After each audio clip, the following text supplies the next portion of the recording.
Okay, Back at it again, brother. one more time. Corn liquor. Corn liquor. We always got corn liquor, if nothing else. We do always have a lot of corn liquor. All right, yeah. So tonight we are running the Copper Still Co. traditional 15-gallon still, but we are running it with a twist. We are going to run it with a column instead of a cap.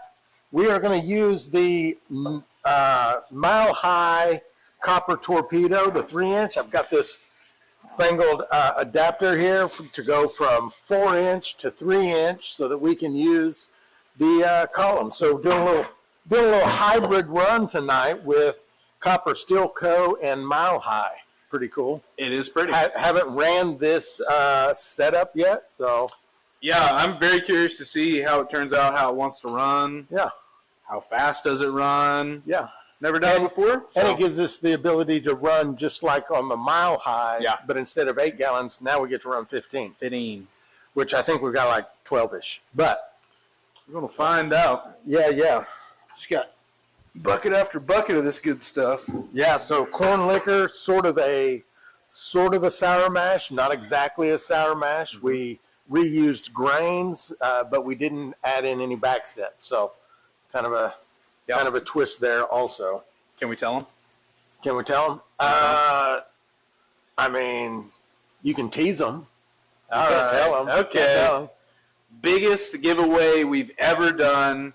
The biggest. The best. Some are saying so large it couldn't be done, but we did it. Yeah, but some might say the best. How are you topping free grain for a year? Well, it's way bigger than that one, which is crazy to think about.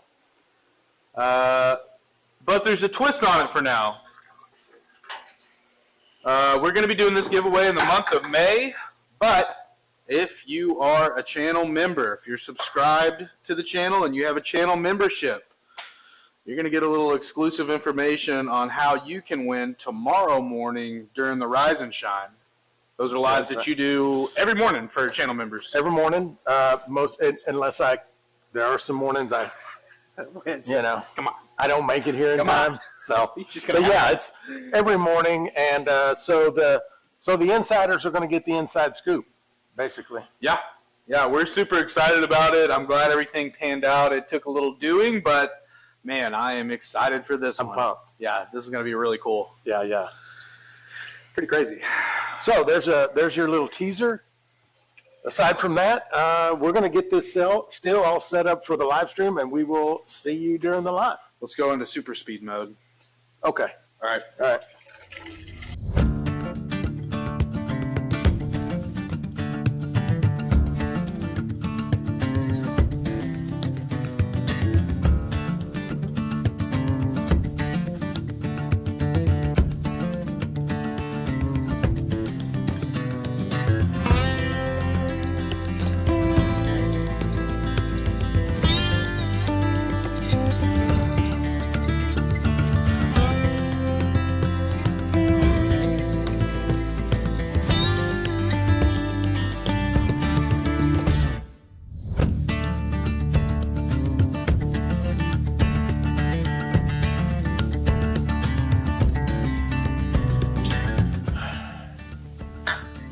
Job well done.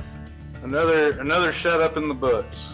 Yes, sir. Hope you guys grabbed a beer, used the bathroom, did whatever it is that you guys do when we're at break. Maybe you just sat back and watched the video. I don't know, but we'll see you here shortly.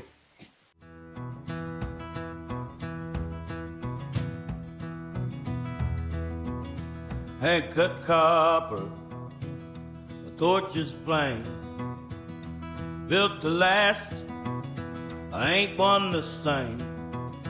Rolling that sheet, bending that steel, ever still got a story to tell.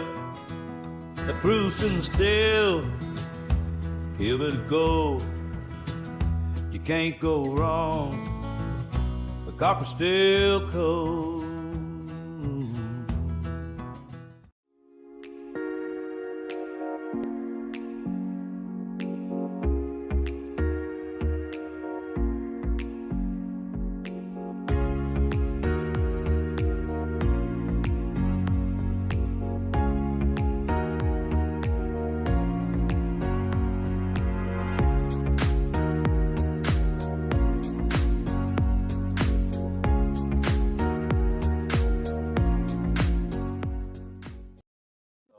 forget everything I say in the next 8 hours. Yeah. Give me the. I'll run back there and tell give me the opposite of the correct answer when I'm asking you questions. ChatGPT is going too far though. Yeah. I'm all in. They're gonna have to limit the lifespan of AI. Like come up with some sort of like disease. It's like just like randomly if it connects to the wrong server or something, it gets like AI like AIDS. AI hepatitis. And it's just it just like dies. I'm not. They're gonna become too powerful if they live forever. Well, for sure. Like I'm not worried about it though. Because you're nice to yours? No, because like I will get a bowl of popcorn and sit on top of a hill and I'll watch the world in. Yeah. Yeah, I think it could. I'm just not afraid of it. It's kind of true. It could be a Terminator situation. Yeah, for sure. That's scary to think about. Well, welcome back, everybody. It's the weekly ABV Society Live. I'm Zach. This is Cyrus. That's a whiskey still. And a full jar. Here's an unopened beer. And a full jar. Oh, look at all the jar. We're not even paying attention to the jar. How's everybody doing? We got all the usual suspects. Whiskey Rebel, Garbage Throne Daddy. There's Jason Acosta. Robert, Jason, Clinton, Master Distiller Justin over on TikTok. What's up, buddy? We've got Poison, NFT. I'm sure Garbage Throne Daddy. Collector Rick. Bennett. Oh, dude, I forgot to tell you. Last night, I was in this live where Bennett was in there, and he was giving me a whole bunch of shit about like not really knowing anything and relied on you, and it was kind of hard to refute. I put him in his place. I told him though, I was like, if you didn't have Bean, I feel like Bean secretly runs the show with Bennett. Like he's the behind the scenes distiller, and Bennett's just his pretty face. You know? What's up, Bennett? Poison. Fine as wine. Motor City Hellbilly. What a name. What a name. Great handle. I love that. I love the neat handles. You guys know that. Looks like we're getting a little jar shake. This is jar number 13. Been running the still for a minute. Jar number 13. Last two jars were in the 140s. Turn that thing over to Adam. Shake that thing over here. Look at there. There you go. People love the bubbles. People love the bubbles. Clinton's running some full reflex now. Pat column, no plates. I like it. That's one sexy still there, fellas. Yeah, Rebel, it's a good one. It's a good one. Kind of a Frankenstein. We got a copper Stilco on the bottom. Got a reducer. Then the sight glass column and head condenser. All that is mile high stuff. Pretty cool. The copper torpedo. Is that what it's called? It's called the copper torpedo. That's if anyone's badass. Wondering. I should call it the copper tornado. Yeah. Sure, yeah. It's like sounds really cool. What system are you using to cool your water, Russ? We are using I guess you would call it an aquarium pump. One of the, maybe it's a little bit larger than the smallest one you can get. And we've got our cold water. Let me get my here. Oh, man, maybe I'm getting better at this whole weatherman situation. Yeah. So we got our cold water running in here in the bottom of our condenser, running up, and then hot running out. I was watching DRC work on your whiskey helmet last night. Flatland, yeah, I saw you send me that live. I got on there. It was too late. Yeah. I'm super excited about that thing. That thing is looking crazy. Whiskey Rebel asks if we guess the proof is Zach paying the shipping again. I don't know. That was a tough one. There's Mean Diller. There's the man. He said, I hope so. Yeah, we're probably not going to be doing any giveaways for proof tonight. Look at Daniel's comment.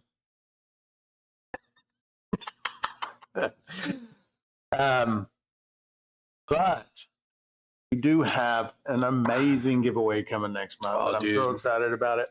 We can't really talk about it in public, but for the YouTube channel members, we're going to let you guys know what it is tomorrow in the Rise and Shine live that we do every day. And so you guys will find out. But May is going to be pretty sweet. Oh, man, we got Miss Copper Stilco over in the live. Woo! Look at your stuff run over there. I had to move over this way. We got the 15-gallon traditional pot going. I need to give that thing a little wipe. It's looking a little foggy. And we're running the Copper Stilco 15-gallon pot, and we're running the Mile High column on it. This is just another really good example for you guys that this is one of the reasons why tri-clamps are so awesome. Tri-clamps. You can just add components to your steel, run different components from different companies because they're all interchangeable, and pretty awesome. What was that proof? Oh, sorry. The proof was 144. 144 proof on this latest jar. Jason Trzynski. Jason. 144. Nailed it. Man, that's a killer. Can you run 2 infusion chambers on that? What would... I got it. Oh, hold on. I got it. Okay. You stay with him. Sorry, bro. Hold on 1 second.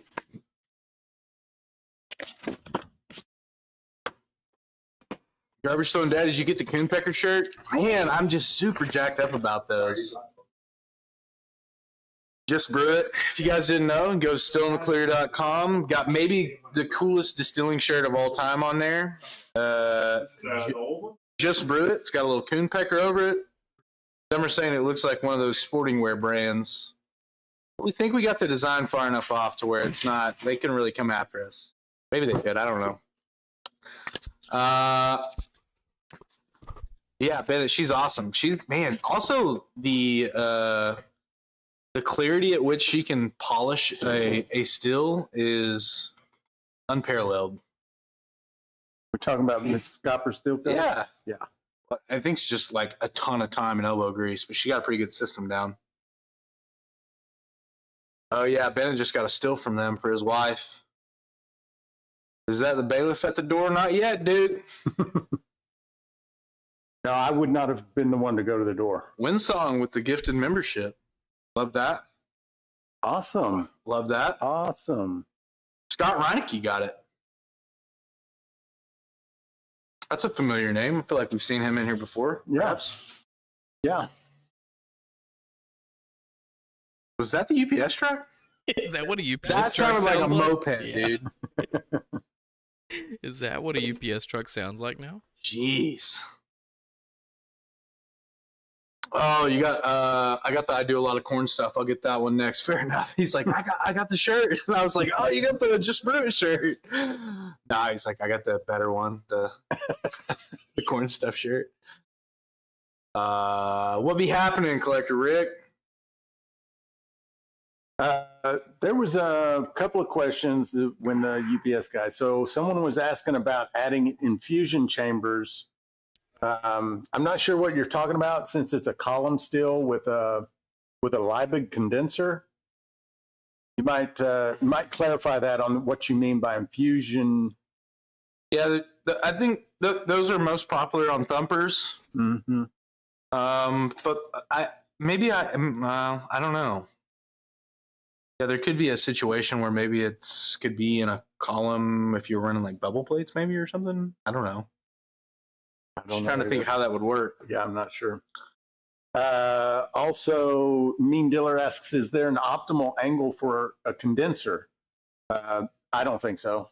I always just angle the condenser to get to the jar. It really doesn't matter to me at all. So we normally set this reservoir between the still and the table for a couple reasons. It normally just works out to where the condenser is toot my own horn about this damn weatherman situation. The condenser runs down, right? And it's normally about the right amount of space for the reservoir that we use to cool the condenser. And so that's really our main consideration when we set the still up. Jason mailed us a goodie box yesterday. I mailed off y'all. Oh, yeah. Do we know what that package is? Is that a possible? I think we have a couple mailers on the way over here. I don't know. Is that possibly, should we look at it? Oh, that? Yeah. No, that's our You don't have to say. bulkheads. Oh. Okay. Joe Tigers with missing some letters, got some X's in there for no reason.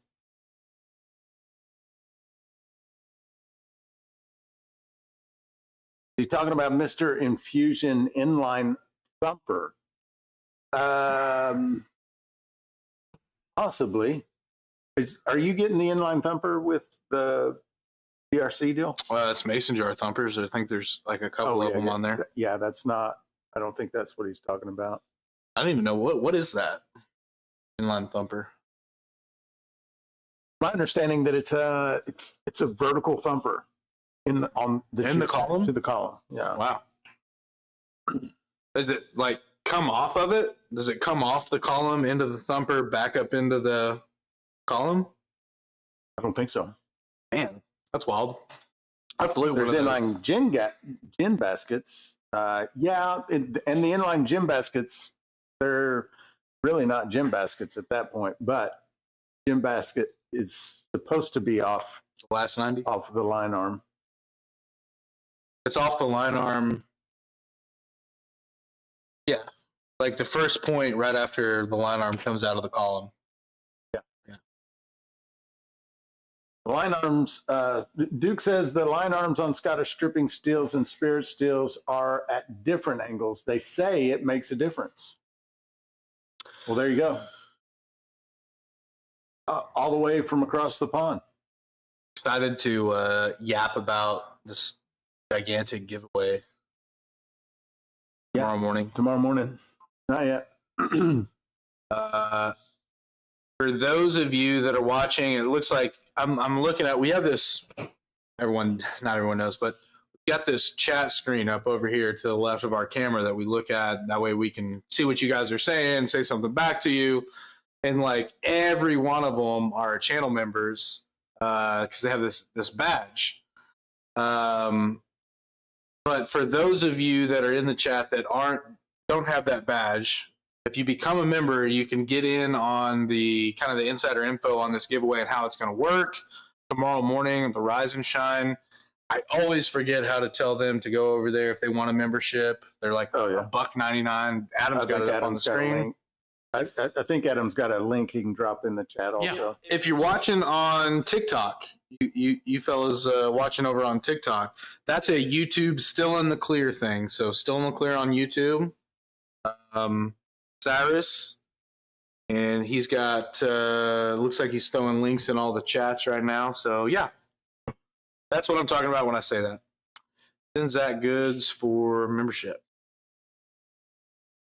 Talking about what kind of goods are you sending, brother? Kevin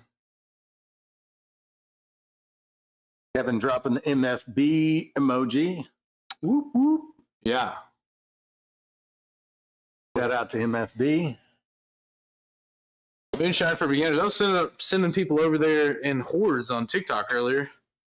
Yeah, I saw that. There were some folks joining over there. Moonshine for Beginners, those of you that don't know, it's a MeWe group. It's a great place if you're a beginner or even if you're not a beginner. We appreciate having you too. Copper Steel Co. in the house. What's up, brother? What's up, Adam? Moonshine for Beginners, super helpful information from people that range in distilling for haven't started yet to have been doing it for many years, and everyone's very nice, very helpful. It's kind of a judgment-free zone. We all kind of remember what it was like when we first started, so there's not any dumb questions. There's not. Right. Cool place. Great little place. Thanks for dropping into the live, Adam, with Copper Steel Co. We are running your 15-gallon pot combined with the Mile High Copper Torpedo. Oh, if Tell me what you guys thought about Adam's the commercial for Copper Steel Co. If you saw the intro, I didn't get to listen to the song. You haven't seen it yet? The song's awesome. Yeah. So be sure and Adam, if you didn't see the intro to the live stream, just hang out till the top of the hour because we take an intermission and it'll play again. You can watch the intro video.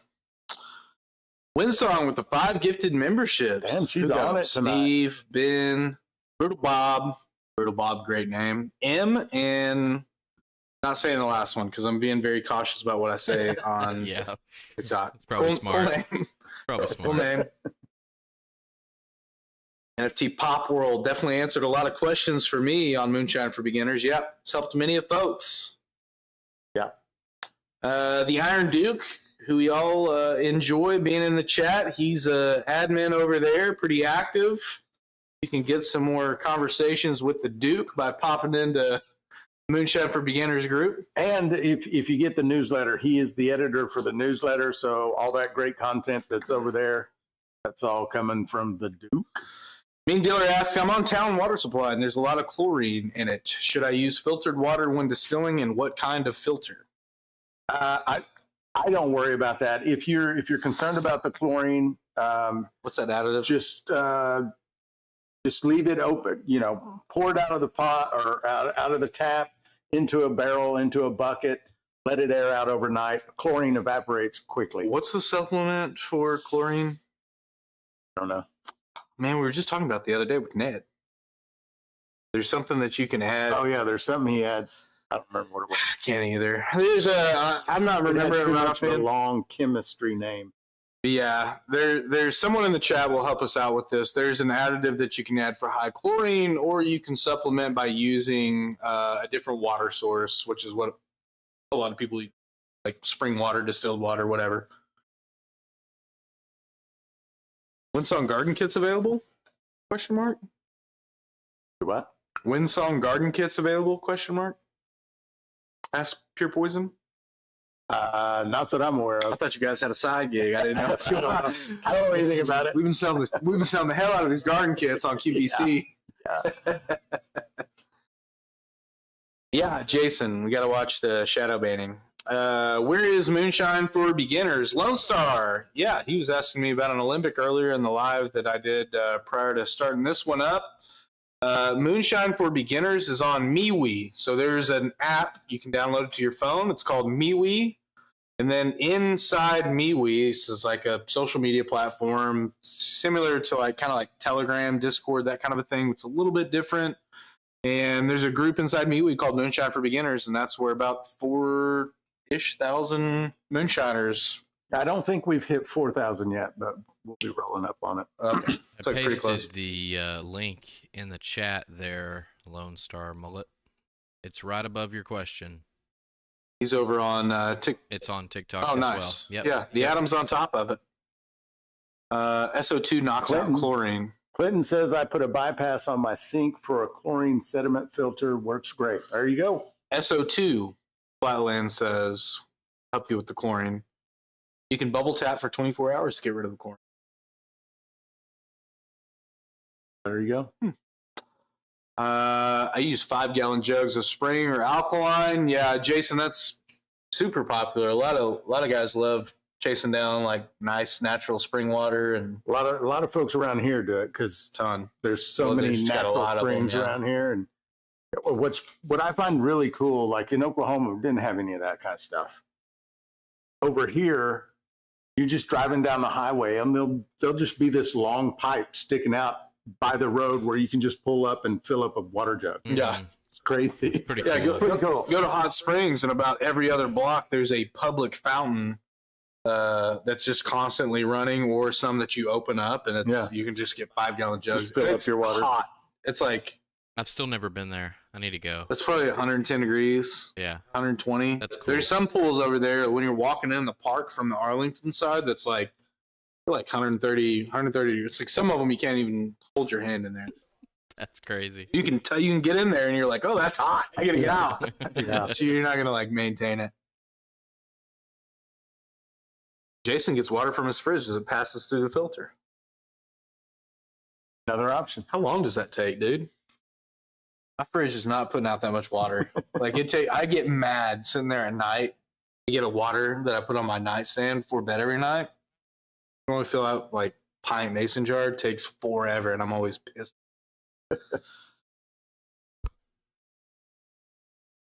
Winsong asks, why can't I get Ben in the membership? I'd love to see him and Zach in the mornings.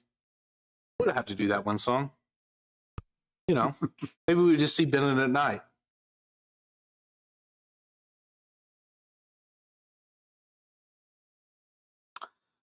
Dude, is Bennett's episode out yet? I don't know. I don't either.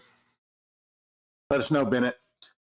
Yeah, if you're still in here. I couldn't tell one way or the other in that live last night, and yeah. TV serves y'all well. Blah blah blah. Ooh. Dave says East Tennessee water's pretty good. Jason says Lubbock, Texas water is crap. I guess it just doesn't just matters where you are. That's all. Yeah, Richard's right. There's a bunch headed up 71 and in Northwest Arkansas. They're all over the dang place. There's some just south of here. There's some in Hot Springs. There's a big one that's been there forever, since like the mid 1800s, and they rocked it all off. It's like the pool. It's very close to Mount Ida. Yeah, it's a pool. And they have like this little well house almost looking thing that it just kind of comes up and spills over into this reservoir. And yeah, it's really cool too, because there's like a path you can walk up to it and check it out and everything. It's like a trail. Cool. You could walk up there and it's just free water. Carry some satchels of water back. Yeah, people have been doing it for years. East Tennessee water is pretty good. David's asking, what was the book you were looking things up? Recipe book. David, it's Mary's recipe book. Is that on the website now? Not yet. Not to be on the Still in the Clear website. We're actually supposed to be getting them in today. We might get a delivery while we're sitting here. Oh, okay. Yeah. So very shortly, those will be on both the websites. Dude, Winsong's going crazy with the membership. With some more membership. Wick Wag Workshop. Mike Dill, Troy Kane, Brian Waterford, and Chris P. Welcome. Thanks, Winsong.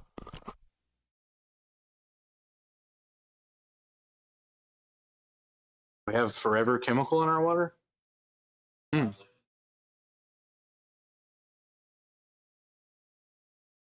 That's I kind of picture Winsong over there like she's hitting one. Yeah, I'll have another. Thank you. Like she's just hitting what's the machine? The slot machine? Yeah. Like she's just banging it. Yeah. Yeah. Who's gonna get it? Just try to get Bennett one. I think the problem is that Bennett is on TikTok and not on YouTube. So yeah. Could be if he's a subscriber of the channel, he could get one. Oh, that's true. Just splitting that up against what the hell? Yeah, this is my extra. I was scrolling fast and I thought that was Cy Robertson. Oh, put the emojis. Get the emojis in there. Am I a member? Daniel, you are not a member. For $1.99, though, you could be a member. You'll have one of those little Still in the Clear badge things. Your chat will be a different color. Kevin drops the sigh emoji. Go to Peaches and grab a little allowance and give some memberships, my brother. Dave, this is a corn liquor run. Just a almost sour mash. We reused the grains. We added 100 pounds of dextrose. It was a 50-gallon batch, but we did not use any of the back set. So it's not quite a sour mash. Yeah. This has also been in here. Like, we get questions pretty frequently about how long a ferment can sit around before you run it. What's Coverstone Daddy got Cy over there checking the bank app.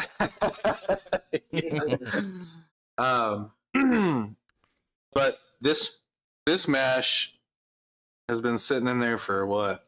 I mean, it's been in a barrel 4 months. 4 months.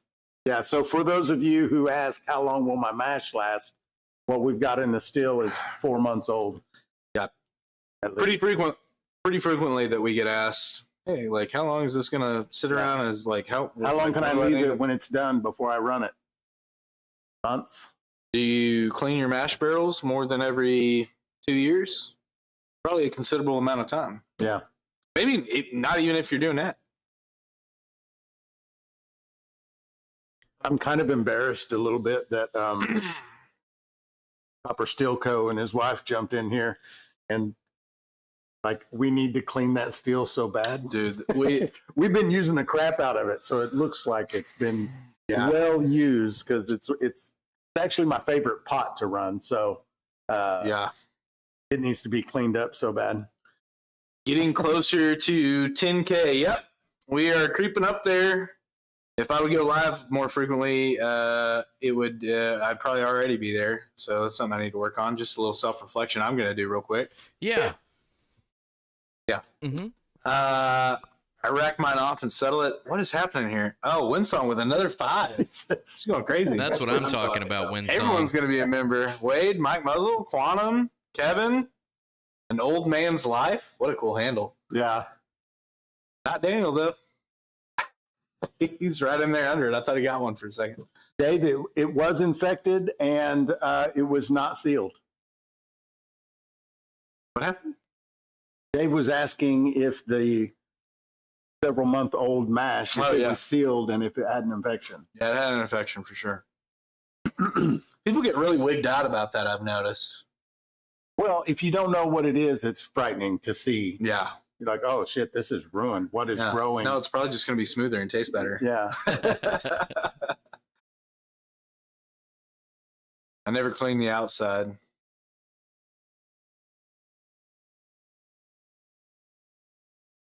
We're gonna do maybe we should do a video on that little spring cleaning. We got this barrel empty now. We can clean it.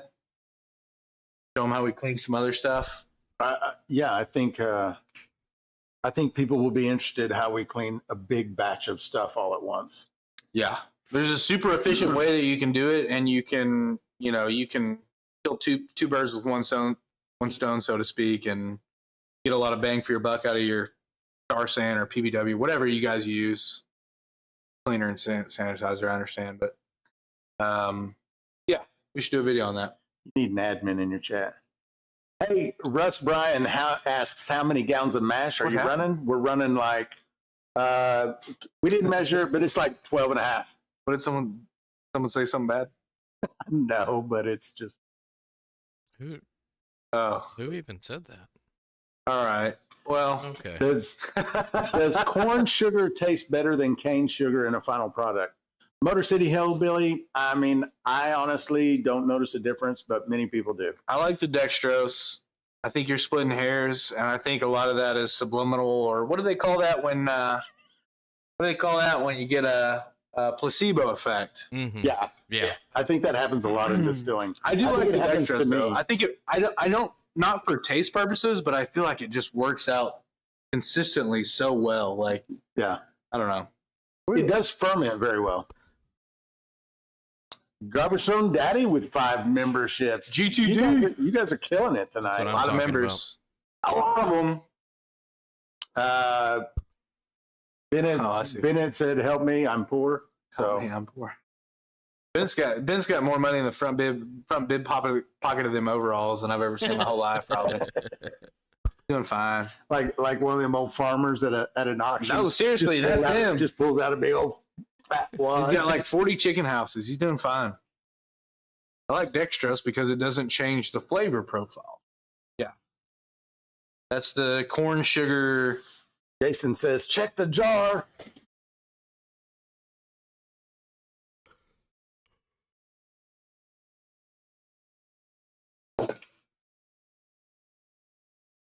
Oh, did that guy ever email you back? Okay. That's Mud Grips and Moonshine. Yeah. Wasn't that with the missing Yeah. He won one of the contests. And we never just got forgot to send it to him? Just forgot to send it. Oh, sorry about that, brother. Which, honestly, I think he's probably not the only one. Because we were on a roll there for a while giving stuff away. It did seem like we missed a week there. I'm sending some out. I'm very bad at, like, if it doesn't come through the computer system. I'm going to write it down and put it on the board. Yeah. It's the only way I'll ever remember to do it. Well, I hope we got that taken care of for you. Do you like running columns? Rebel, yes. We like running columns. We like running thumpers. We like running straight Olympics with no nothing. We like it all, man. Columns are super efficient, though, especially if you're going to do like a neutral spirit or something like this. I've got this thing turned way down. This would have already been done, probably, if I was letting it run off how it was running. Yeah, it's super efficient. Yeah. This column just likes to... I tell people this, you've got to figure out what the cruising speed of your still is, because some stills just like to run faster than others. Mm-hmm. Daniel says, I'm better off than I deserve, but I'm also financially irresponsible. Daniel, I feel that. I've got to watch my Facebook Marketplace sessions real hard. Next thing I know, I'm texting a couple buddies to get in 2 or 3 ways on maybe a nice stretch limousine. I got a 96 Lincoln Town Car limousine for $3,500 on here. Runs, drives, stops, starts. We can split this 3 ways. We can take our wives out in it. Next thing you know what I mean? Yeah, I get that. Next thing you know, I'm getting a chauffeur's lesson. Yeah, I was looking at cedars the other day, 3-point cedars to pull behind tractors. I don't own a tractor, okay? My dad has it's one. It's a problem. Why was I looking at that? Why was I considering that? I don't farm, okay? Why did I want that? I don't know. I get it. You know what I mean? I get it. Yeah. Anyway.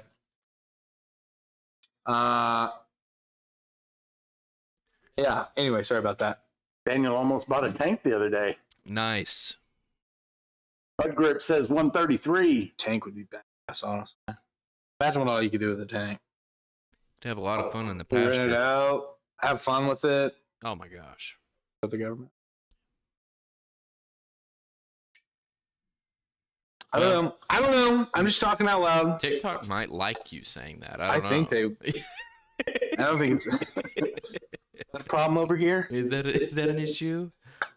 Mean Dealer asks, if I wanted to experiment with what's in a thumper, can I stop mid-run and change the contents, or am I better doing multiple runs? That's where the infuser comes in, but that's the same. Well, I guess it doesn't have to be. That is where an infuser comes in, so that you can infuse flavors mid-run. It's not. It can be unsafe to open up a thumper mid-run and then try and close it up. I know a lot of people that do it, especially if they have jar thumpers.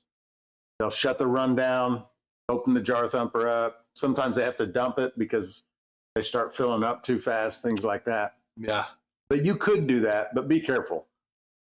Yeah. Also, a big shout out to everyone watching right now. Got over 60 folks watching us across the 3 platforms. What? So, yeah. 50. Actually, it's closer to 70. But, yeah, appreciate all y'all being here. Crazy. I don't think we've ever had that many. Did you address Joe's comment there? So if I got a bad vinegar smell, I guess some of my apple wine was bad, and I didn't know until I ran it through the still. So he had an apple wine that he was running a brandy with, and he noticed a vinegar smell coming out of the still, Joe? Could be, possibly, maybe. It could have been vinegar, because when you run a vinegar through the still, what you get at the end is still vinegar. Pretty apparent. I mean, it still smells like vinegar. Yeah. Joe, that'd probably be a pretty safe conclusion. That's a pretty unlikely outcome on a good, healthy brandy. So, yeah. Big Ed Gunn says you can shoot a thumper. Yeah. Which he's talking about the infuser, shooting a thumper. Yeah. So if you run it, your final product will be vinegar. Don't throw it away. It's a great cleaner. Yeah, that's true too. Oh, yeah, not a total loss. You really don't have to toss anything when you're distilling. Nope. I like to hoard. I like to hoard my faints. You guys saw last week. I use the term toss it a lot of times, but I'm not really saying toss it. I'm saying keep it out of your final product. Yeah. We got 2 gallons of neutral spirit that we can post flavor with. We can do whatever. Well, I guess by the time we cold everything out, we ended up with gallon and a half? It's like a gallon and a half. Gallon and a half. So there's a gallon and a half that we're going to post flavor with that we just didn't pitch out into the street or on a fire or whatever. But it's up to you. I mean, maybe you don't do a lot. If you don't do a lot of post flavored stuff, or you're not, right? Not to say that you couldn't just not run a neutral spirit with it and get fine liquor to age with. You could. But yeah. Always do a sack run after a vinegar cleaner run. Yeah, Jason's not entirely wrong about that. If you're running that and you're pushing all that vinegar through your still, or what you think's vinegar, if you're getting a strong vinegar smell, probably it looks like a dog and smells like a dog, it's probably a dog. Yeah, and he's not wrong. You should probably run a clean and run, especially if you're running a copper still, because the vinegar makes it patina like really fast. So yeah. After you run vinegar through a copper still, you'll get blue stuff. Your run will be tinted blue. You think your next run? You think if he didn't have any faints laying around or any neutral that he could dilute down, he could just run steam through it like instantly once he gets done with this run? If he doesn't let it sit, he could just possibly. He could just empty the still out. And I don't know your situation, but if you've Joe, if you've got some water, you might just like in the run whenever you in the run, and then just try to run a bunch of steam through it. I don't know. If you've got the faints laying around, I'd say just clean it with that. But if not, you're likely to have some not great outcomes the next couple times you go to run, or maybe just the next time you go to run. But Daniel's saying he never does a sack run, does a vinegar run, and then wash it good. Bean wouldn't do that. Bean would do it right. That's why he's a steel hand. Yeah, Rebel, it is pretty crazy once you see it come out like real blue for the first time. It's weird. What is this, Breaking Bad? I mean, sometimes. I'm making blue moonshine, baby. Science, bitch. There's someone out there, undoubtedly, that has run for the first time and produced blue moonshine and thought, I created something new. I'm at the upper echelon of what we are capable of doing. Yeah. Then they got a tummy ache. Yeah. Yeah, Daniel, I'm the same way. I don't like wasting it. Hard on him down there. He says Bean does what I tell him. Wow. Oof.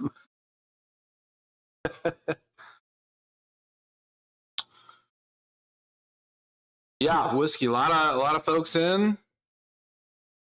We're here for it. We're showing 53 in here right now. I think TikTok. I think just maybe going independently on TikTok is the way to go. If I pay attention, here's what's crazy about that app. If I divert my attention over here to TikTok, and I hang out with them for a few minutes, it's like it'll go from 8 to like 40, and then the second I'm just like, oh yeah, for like 10 seconds, it just. It's crazy, man. That's weird. Yeah.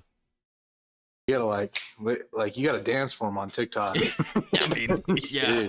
A lot of people do watch that content. Yeah.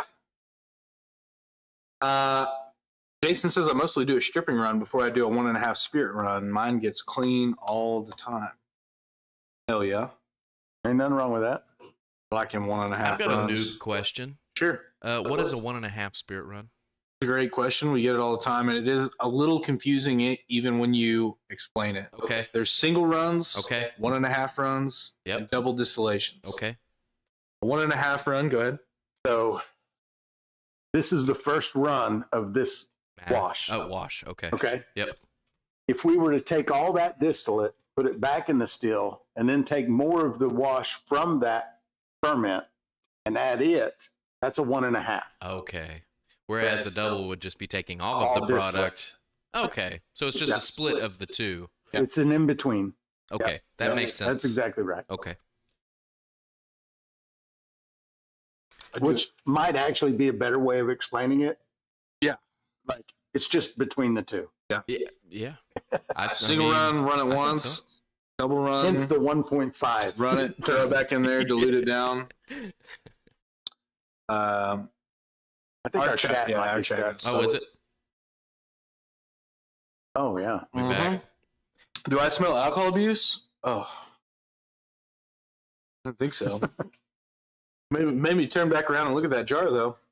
Indeed, Keith. Collector Rick seems like the kind of guy that I could just hang out with for a while and drink with. I've been saying because that. like sometimes he says things and I don't know where they're coming from. First off, you can tell a little bit outside the box. He's a self-starter. I like that for sure.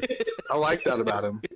There are several of the like pretty consistent members in here that I would like, dude. I would kill for. Just give me a couple. Let me take a peek inside that noggin for a minute. Yeah. What are you about? You know what I mean? Just have maybe like grab some dinner, maybe a few beers. A lot of interesting folks. What's making you tick? You know. Yeah. Jason, the last jar was 139. I keep forgetting to let people know what the last jar was. He was asking. Is this live right now, Keith? Yes. Indeed. Keith, welcome in, brother. I don't know what some of the TikTok comments mean. I'm not going to read all of them. I don't want you guys to think that I'm neglecting you. I'm not. I love you. Listen, I think when this is all over, we should get an apartment together. That said, sometimes you guys say some crazy stuff, okay? And it's concerning, okay? I'm worried for you guys. Couple wild comments. I'm not going to read them. Also, if it's too wild, it's just going to get filtered out, and I'll never even see it or know that you be cognizant of that when you're typing stuff in there. I like wine and dine Zach. Yeah, dude. I'm a good time. Also, I'll say this. I'll toot my own horn for a second. I'm excellent at a dinner party. I like to have fun. Okay. I love to eat. And like casual conversation whilst doing two of my like top 5 favorite things. Awesome. Come on, dude. Awesome. Be a good mood, have a good time. I got permission to subscribe. Oh man, subscription incoming from Daniel. Also, I don't know how he does this. He's on multiple apps at the same time. How many iPads you got laying around, Bennett? He's watching me over here. He's watching me over here. He's in all the chats. Mud Grips asks, are 1.5 runs mainly to maintain your flavor profile? Yeah, so you do a single pot run, you get the most flavor. You do a double distillation, you get the most purity. So it is a balance between the two. Exactly right. Yeah.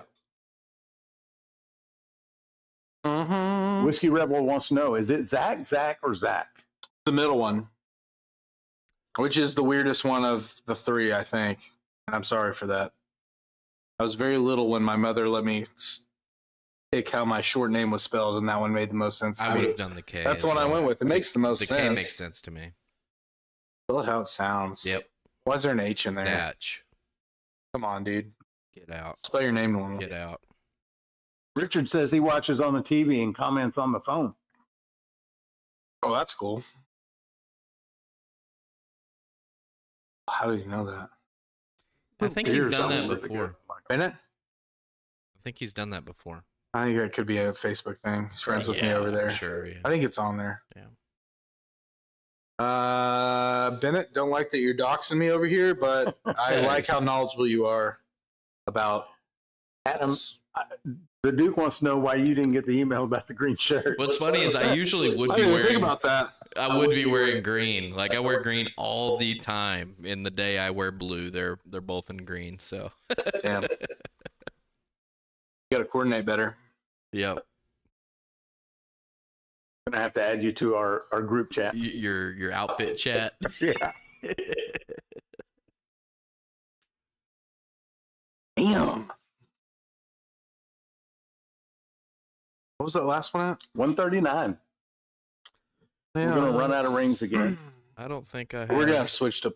Well, we can't yet, but Yeah, I don't have the So- guesses anymore. They're gone. we've run into the age-old problem of not having enough jars here. This run has extended. I just need to go get some more. We need to go get some more jars. I've done it. I neglected to do it. So I think what we're gonna do is we're gonna run this run down to, I don't know. What do you think, proof-wise, before we switch? Before we switch 100? to quartz. 100? I've got quart jar lids. And I've got half Well, gallon I lids. mean, the quart jars are the same lid. Well, there's some wide mouth Okay. lids and Okay. Yeah, I mean, we should go down to at least, what did we start at? What was the first jar? 150 something. So maybe 110, we'll start hitting some tails. Smell it. Adjustment from there. Hair and makeup next. Yeah, Duke. Yeah. I think a little hair and makeup could go a long ways to getting this crew shaped up. Oh, sure. Oh, look, we got Maybe the a little trim. we got the old wise and powerful Moonshine Shua in here. What? Teach me, a wise one. She was in the house. Shua, do you think that you could snatch the pebble out of Cyrus's hand? I think I said that one time to oh, who was it? Damn, it was Big E's. He Yeah. was talking about he made some kind of like really good brandy. I think it was banana brandy, calling it some weird name by its like proper name. And I was like, I think I could probably make that. And I commented something like, I could snatch this grasshopper, snatch the pebble out of the sensei's hand, or something like that. I don't know.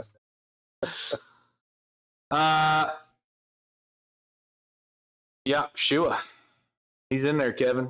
You run a brew shop and don't have enough containers. Yeah, it's a problem. It's Okay? crazy. Listen. It's crazy how Listen. many things we don't have in You this never brew run shop. out of stuff? You never been at your house and been like, oh no, I've only got 6 squares of toilet paper left.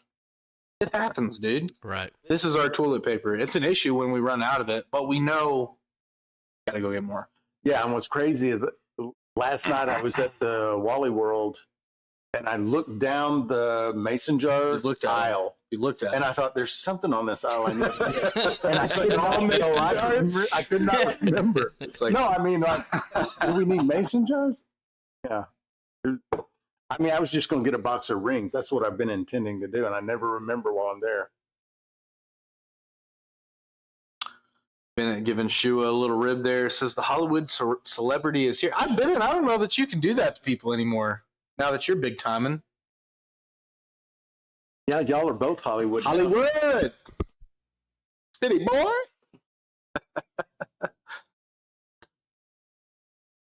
Right? Winsong is talking about us gossiping on the phone, I think. Who, me and you? I don't know. I might have missed part of the conversation. Can't remember our last gossip session via the phone.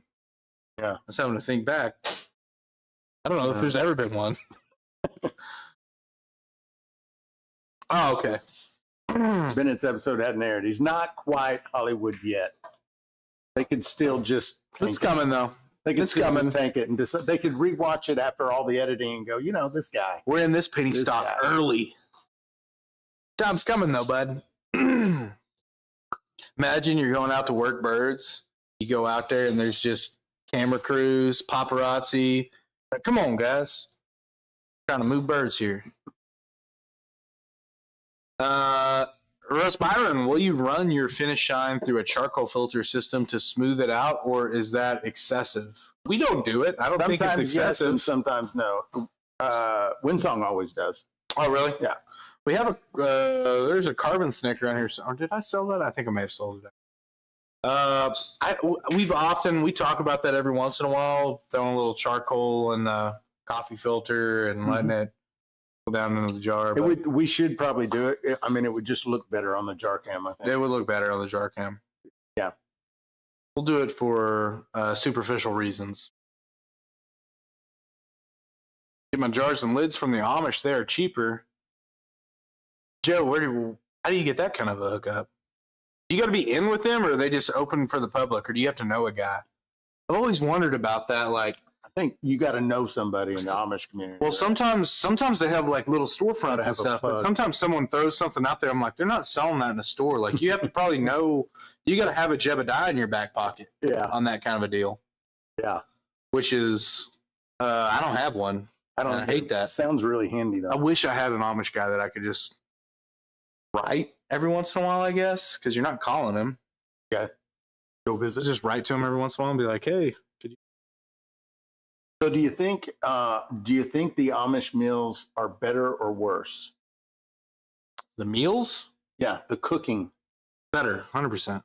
Even though like they believe in like the bland, no fancy, no. Oh, is that? I didn't know that was a thing for them. I watch Amish girls on TikTok all the time making chocolate gravy and stuff, though. Listen, I know nothing about Amish people. Oh, Let me clarify that. I thought it was a rule you were saying. no, but like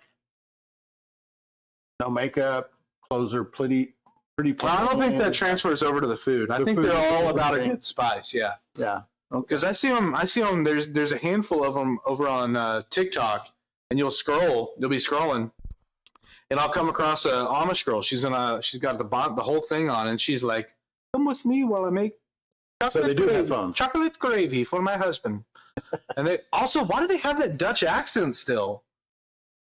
It's been so long. How is that not weeded out of there? She's on TikTok, like they have access to how other people talk. Like you'd think that'd be done by now. That's wild.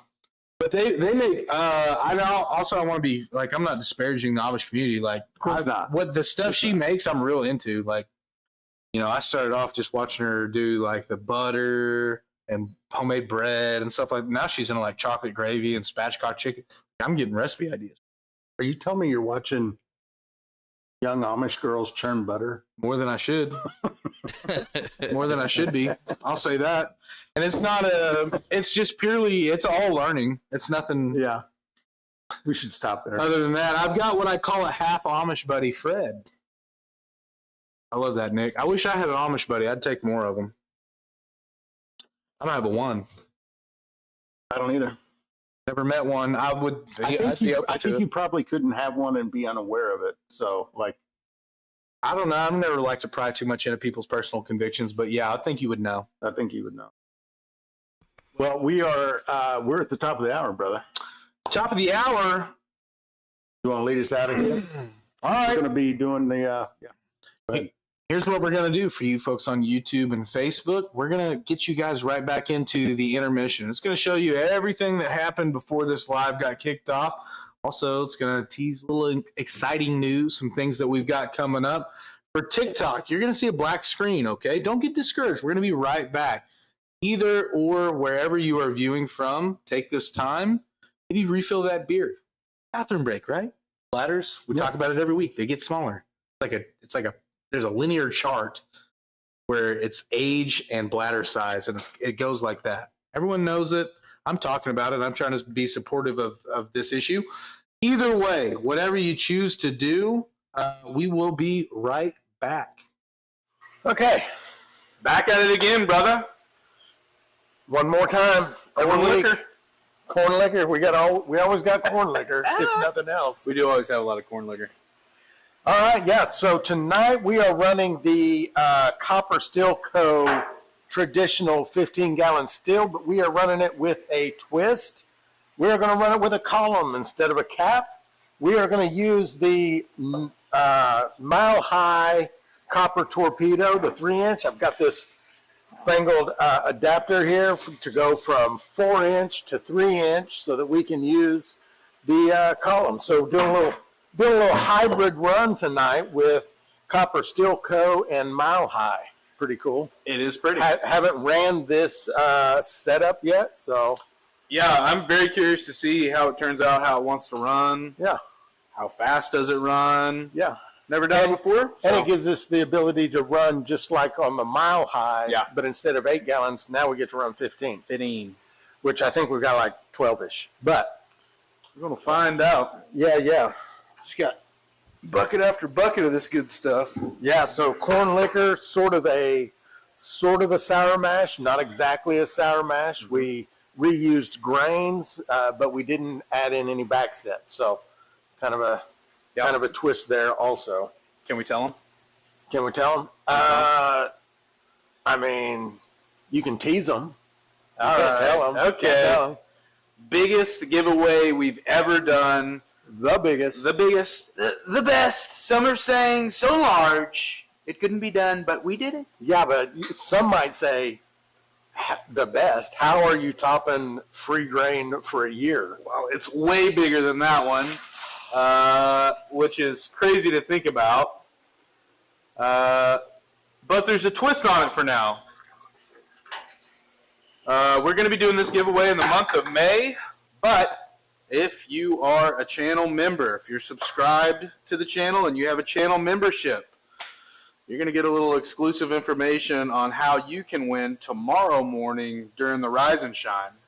Those are lives that you do every morning for channel members. Every morning, there are some mornings come on, I don't make it here in time. So, but yeah, it's every morning, and so the insiders are going to get the inside scoop, basically. Yeah, we're super excited about it. I'm glad everything panned out. It took a little doing, but man, I am excited for this one. I'm pumped. Yeah, this is going to be really cool. Yeah. Pretty crazy. So there's your little teaser. Aside from that, we're going to get this still all set up for the live stream, and we will see you during the live. Let's go into super speed mode. Okay. All right.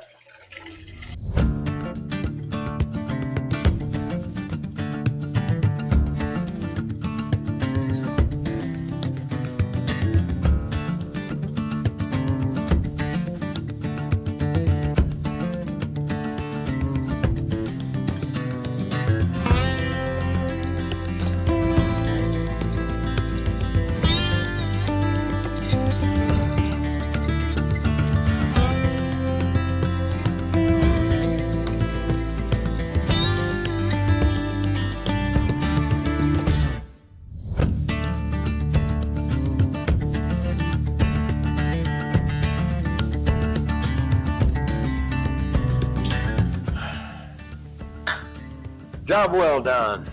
Another shut up in the books. Yes, sir. Hope you guys grabbed a beer, used the bathroom, did whatever it is that you guys do when we're at break. Maybe you just sat back and watched the video. I don't know, but we'll see you here shortly.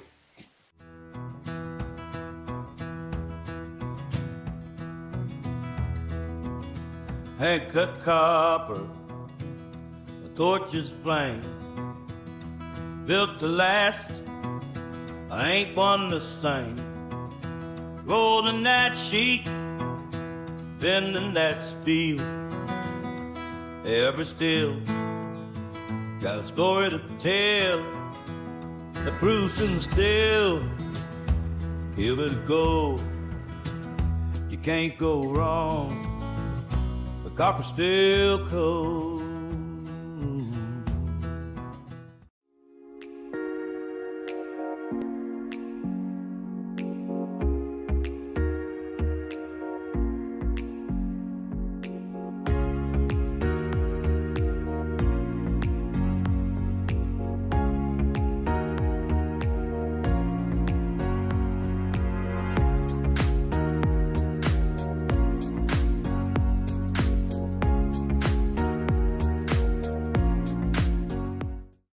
And we're back. We are back. A lot of Amish talk in the chat during the intermission. I just want to say they're the most modestly dressed people on all of online. So it's just purely, okay, just leave it at that. All right. My wife, she uses. It's not weird, okay? It's not that weird. She uses a KitchenAid to make butter. Ooh, man, the KitchenAid is so versatile. Yeah. I'm pretty into cooking. She says it's like the easiest thing that she's learned how to do in the kitchen.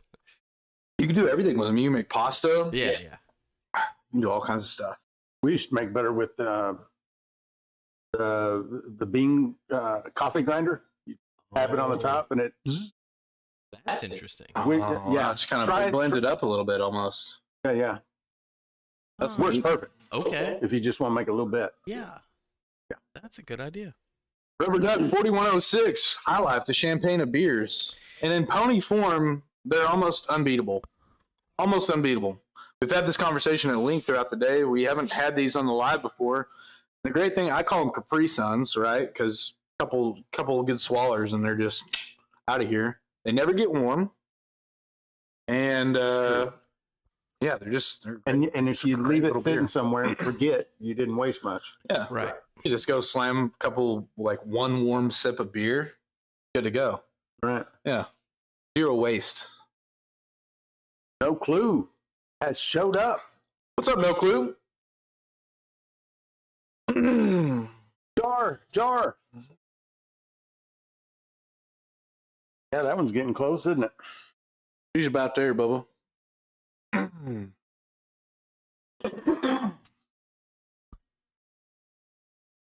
There we go. I did combine a couple of the pints in the heart section so we could get a couple more rings. Jason's throwing out his guess already at 130. Rubber Duck is right. You do look like Andre the Giant when you drink one of these, which is neat too.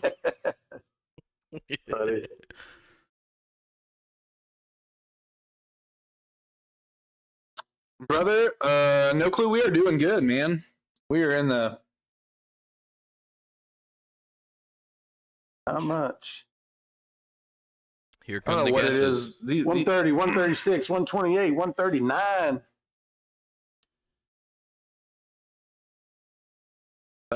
Where's Rick with his guess? He's usually in here nailing them.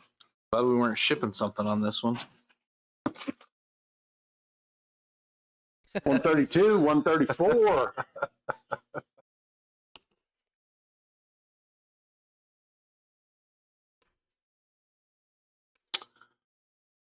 Was it an apple brandy you aged on the 2 different woods? How did it turn out? It turned out awesome. Yeah, it was an apple brandy. And I aged them on toasted cherry and medium charred oak. And pretty happy with them. Yeah, I'll get them out a little later in the live, and I'll take some sips with them. And I may actually make a mixed drink with the charred aged one, the apple. I feel like it'll go really good with like a Pepsi you have on hand. 134, 127, 137. Mud Grips' pre-guess on the next jar is 144. That's going to be unlikely. Flatland, which did you like better? Probably the cherry. I'm the same. Probably the cherry. Yeah, it was really good. My only regret is I pulled them off when I thought that they were ready at like cash strength, and I should have taken into consideration that I was going to dilute them down and proof them from like 118 to 93 and maybe let them go a few days longer. I'm kind of nitpicking at that point, but got to shake this one. Welcome in on TikTok. Appreciate you folks being with us, liking and sharing and commenting and just having a good time.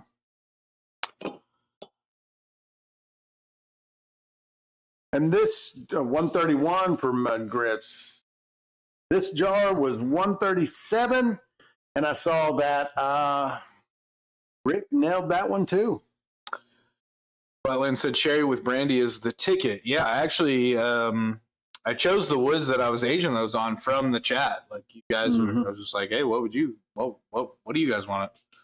And cherry was overwhelmingly like, hey, if you're doing a brandy, you should check. So I did one cherry and one charred. Like I love them. I like them both a lot, but the cherry did. What did we do? A light toast or a medium toast? You remember? It was a medium toast on the cherry. Medium toast. Light to medium. It was on the lighter side of medium, but it was definitely past light. No Clue. That jar was 137. 137. I saved some of the rye bourbon from the kit and maybe run it with the brandy I've got working or mix it after the fact. Thoughts? That's an experiment I've never run, mixing a brandy and bourbon post distillation. I mean, that's pretty much basically a mountain brandy, but I always mix those during fermentation. It would be cool to do an apple brandy and maybe like an apple mountain brandy Mm-hmm. or an apple. Yeah, that could be cool. Yeah, I'm pretty much always down for an experiment. Yeah. See how much apple you can bring through Mm-hmm. without any form of post flavoring. It would be cool to get an aged product that had just so much apple in it initially that you didn't have to post flavor or anything. That would be awesome. Sip it straight. Just from the sugar aspect, I mean, I love spirits that have minimal amounts of sugar in them just because if I really want to tie one on and have a good time, I don't have to wake up the next morning with like, oh yeah, you had the equivalent of 9 Cokes last night. How do you feel? Yeah. How's your head? Yeah. No, I agree. Yeah. I mean, those are really nice for like maybe 1 or 2 drinks. Yeah. But You can't, it's nothing that you can just carry through the night and just be like, oh yeah, I'm going to drink 3 Yeti cups of this. Rubber Duck's asking, how about rye mash in a boiler and then apple juice or brandy in the thumper? That sounds like, I've never done it. That sounds like that's been done. I would imagine someone has done that and can probably in the chat and tell you what that was like. Go ahead. Paul McKinley, mixed brandy with wine you fermented. Like a fortified? Fortified or a port? Yeah. I've got a couple bottles from the late, great Hal Davis that are fortified plum wines that I'm holding on to. Cyrus helped him out with that. It was one of the last ferments that he brought in here. He was close to giving up on it, and he brought it in here, and Cyrus was like, well, this is what I would do. And they did it and bottled it, and he gave it out and turned it around. So got a couple special bottles of that we haven't really been opening or doing anything with. Yeah. Scott said North Carolina lost 80% of our corn crop last summer. Praying for rain this spring. Wow. Scott, you can have some of ours, brother. yeah, no kidding. It is missed you. Getting plenty of rain. It's missed you to the west a few hundred miles, and we've got all we can handle.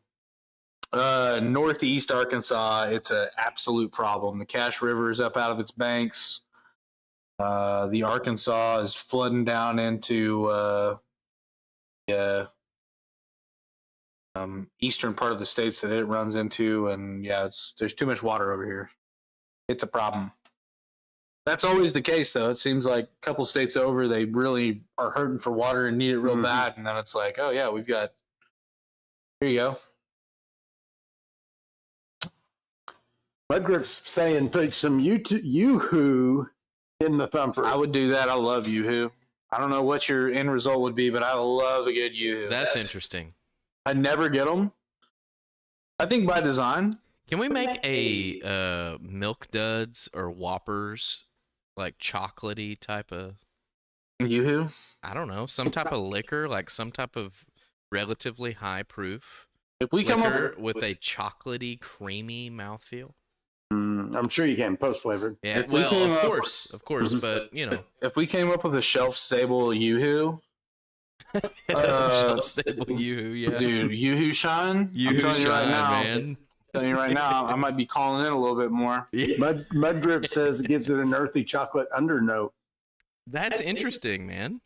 Scott says Yoo-hoo rocks. You should play with Yoo-hoo Yoo-hoo in the jazz up thumper. right now a little bit. There's nothing Yoo-hoo like. sipping cream. I get There you real turned up. Like if I'm heading to the duck blind, say it's like 4 or 4:30 in the morning, and I'm passing the only open gas station on the way to the duck hole. Guess what I'm getting? Yoo-hoo. I'm gonna get 1 to maybe even 2 Yoo-hoos. Okay. One slammed immediately with a breakfast burrito or a breakfast biscuit from a little gas station down the way called Hugs and Biscuits. Is that number 2? Hugs and Biscuits number 2? No, that's number 1. Oh, it's number 1. Hackett's number 1, yeah. Okay. Huntington is number 2. Okay, gotcha. Yeah. So, yeah, dude. I mean, man. I wish they made a 20-ounce Yoo-hoo. Tall boy Yoo-hoo. Tall boy Yoo-hoo. I'd be in trouble, dude. My gut would be rumbling. Yeah. Hard to beat. You can ferment the whey from the milk. I got to do it. Clinton is saying oats, barley, toast to straw color, distill, and some non-dairy creamer with malt milk powder.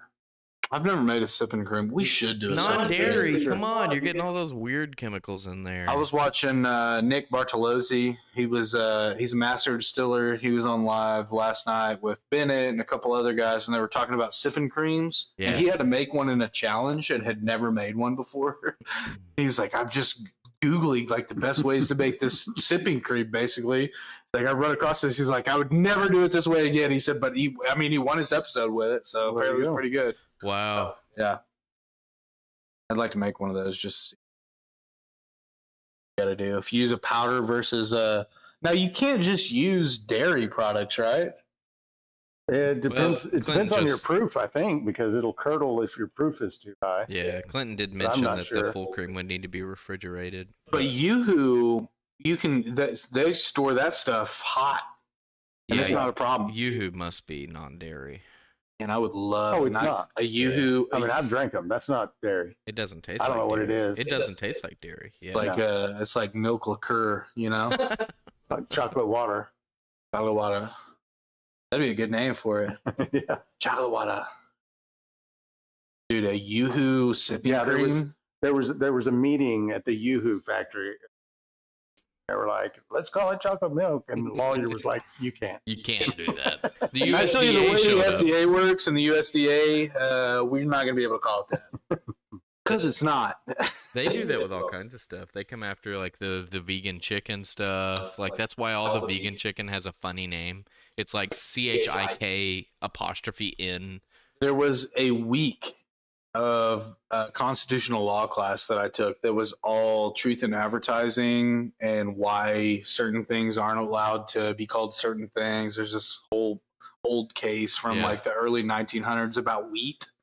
They like sprung it all off, but basically it's like within the government has the power to curtail what you call certain things. Yeah. That's wild. Yeah. I think generally, maybe for good reason sometimes. Generally, it's a good idea. I mean, Yeah. I think I generally like that idea. But Regulation, over-regulation, bad. Some regulation, maybe necessary to the health of our population. Right. Add it slow and it won't curdle. There you go. Someone come up with us. This would be a good little. Viewership challenge. Someone come up with a Yoo-Hoo sipping cream that you just get down real well, and I don't know what the reward is. I'm just throwing this out there in the ether. There will be some type of reward, and we can maybe mimic. I really want to. So we're like putting a bounty on a good. There's a bounty on a Yoo-Hoo recipe right now. I'm going to release that out in the ether. You guys got neutral spirit laying around. You can do whatever with. Come up with this Yoo-Hoo post flavor, and I will make it worth your while. I don't know what that means. I don't even know that it means me giving you anything, but I would just really like you to do it.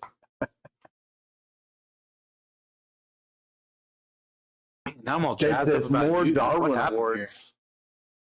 I might go get one on the way home tonight. That sounds good. We're just a nice little Yoo-Hoo. Sounds pretty good. Yeah, you can get them in boxes too at the grocery store, like little like punch a straw on the top of them, like cardboard Didn't know. boxes. Oh yeah. Yeah. I didn't know. I don't drink them. There was a time periodically where I would walk past that in the grocery store, see it, and get some, bring them home. And my wife would be like, "What the fuck? Like, what are you doing? What are you, 9? What is this?" What are you 9? No, I'm just kidding. I like them. Irish cream uses real cream but small amounts. Liquor stabilizes. Cream won't curdle like milk normally. Okay. More info from Clinton. Remember the chocolate soldiers? Oh yeah. Yeah. You don't recall the chocolate soldiers? Mm-mm. Can we get a web search on those? Sure. God, these things were. Think Yoo-Hoo, but just a little bit better, which is hard because Yoo-Hoos are badass. I mean, if you like water with some chocolate syrup in it, Dude, are you telling me you don't like Yoo-Hoo? I don't like you. What is going on? I'm a milk fan. I'm a real You fan. do like milk a lot, and I get that. Yoo-Hoo is not even close to Okay, it. I think if you're right, like I think if you really like milk as much as you do, I was picturing the little plastic soldiers, but chocolate. I didn't even know it was a drink. No, yeah. Little chocolate soldiers. It's like a proto the Yoo-hoo. can is what I remember. That? Yeah. When was that from? That looks old school. 1986. That was 7 years before I was born. Yeah, but I don't think they did much branding, like modernization of branding. Maybe they just left them like that for a minute. They did. Whenever I was really young, chocolate soldiers were a thing, and then it seemed Yoo-hoo kind of took over. No Clue. Looks like No Clue is accepting your challenge. I love that, brother. Dude, tag me in the video if you get a good one that comes out well and you actually really like it. I'll repost it for you. Whatever we got to do. I'm trying to make a Yoo-hoo sipping cream part of my life.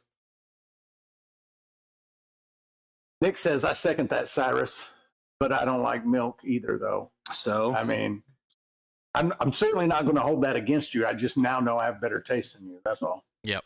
He loves milk. It's a quart sometimes. Just sits down and raw dogs a quart all at once.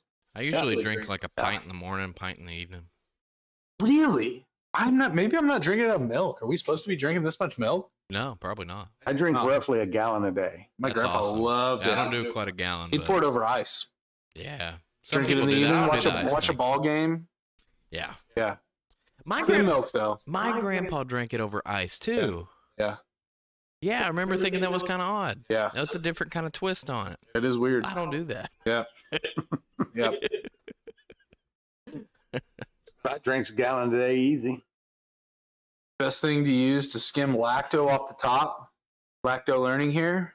Letter lay, Richard. You can actually just like scoop it into a mason jar. Letter lay.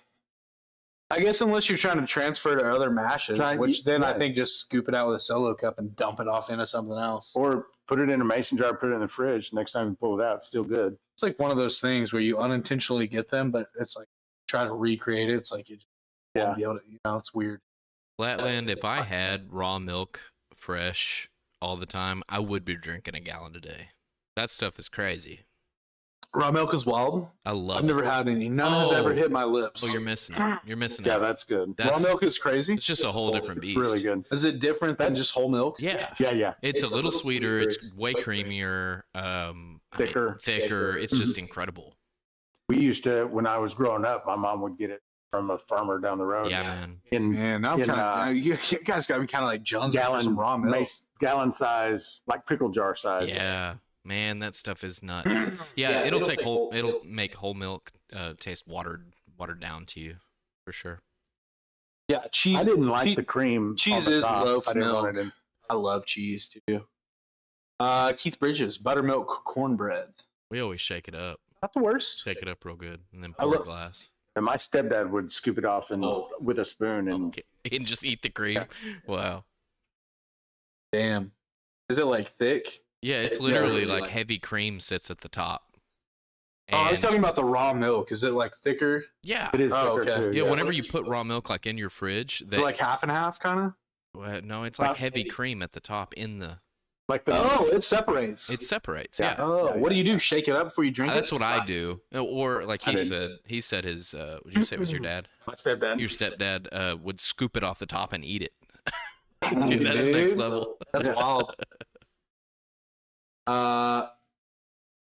And now I feel like I've just been missing out this whole time. It's pretty good. Yeah. How do we procure it? How do you get it? Is it kind of like an illegal type deal? It's like not for human consumption. Yeah, when we first moved to Arkansas, I thought it was going to be. I'm eating it on the way home. Yeah. I thought it was going to be pretty easy to find someone to sell me some raw milk because there's just cows everywhere. Right. And no, turned out not be that easy. Turned out not to be not that a lot easy. of dairy cows. Yeah. Maybe if you guys are, maybe some of you around eastern Oklahoma and western Arkansas have some raw milk laying around, like let us know. Would love to have that for my cats, maybe in gallons upon gallons. Yeah, for our cats. I do have a cat too. Legitimately. 100 proof French vanilla coffee mate and chocolate pudding mix equals chocolate sipping cream. All those things independently. I wonder what would happen if we put.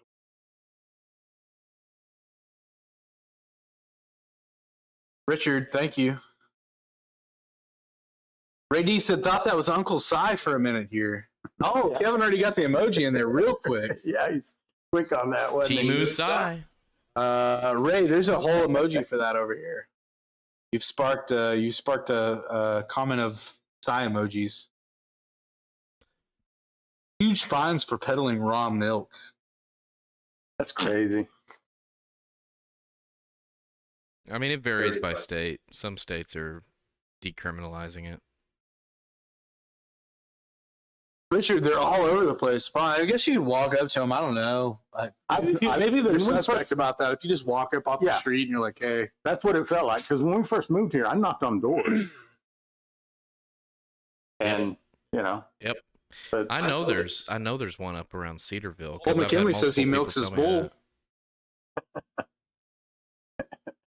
I wonder how much it costs to ship raw milk from New Zealand to Arkansas. Me and Dylan, I'd love for you to find out, brother. We go tit for tat on this shipping stuff. USPS and Jason says, UPS make a bunch off of us. Yeah, it's $85 this way for about 11 pounds. I can tell you that. These damn tariffs are about to kill my ass.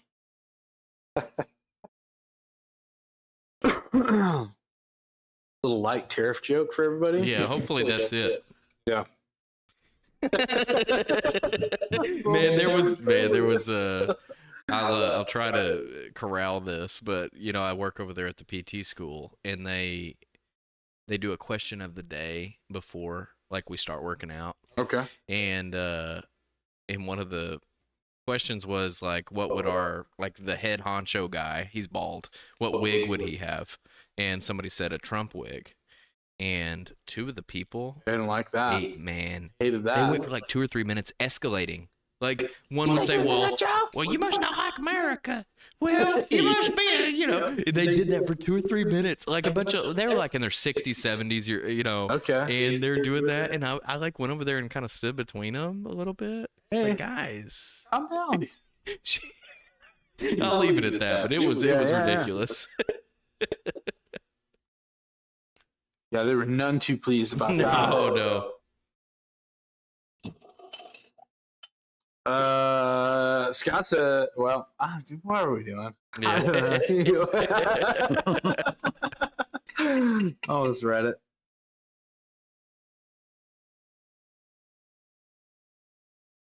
Everybody's getting their guess in there. 130, 143, 133, 140, 35. I'm going to guess. I didn't see you proof that at all.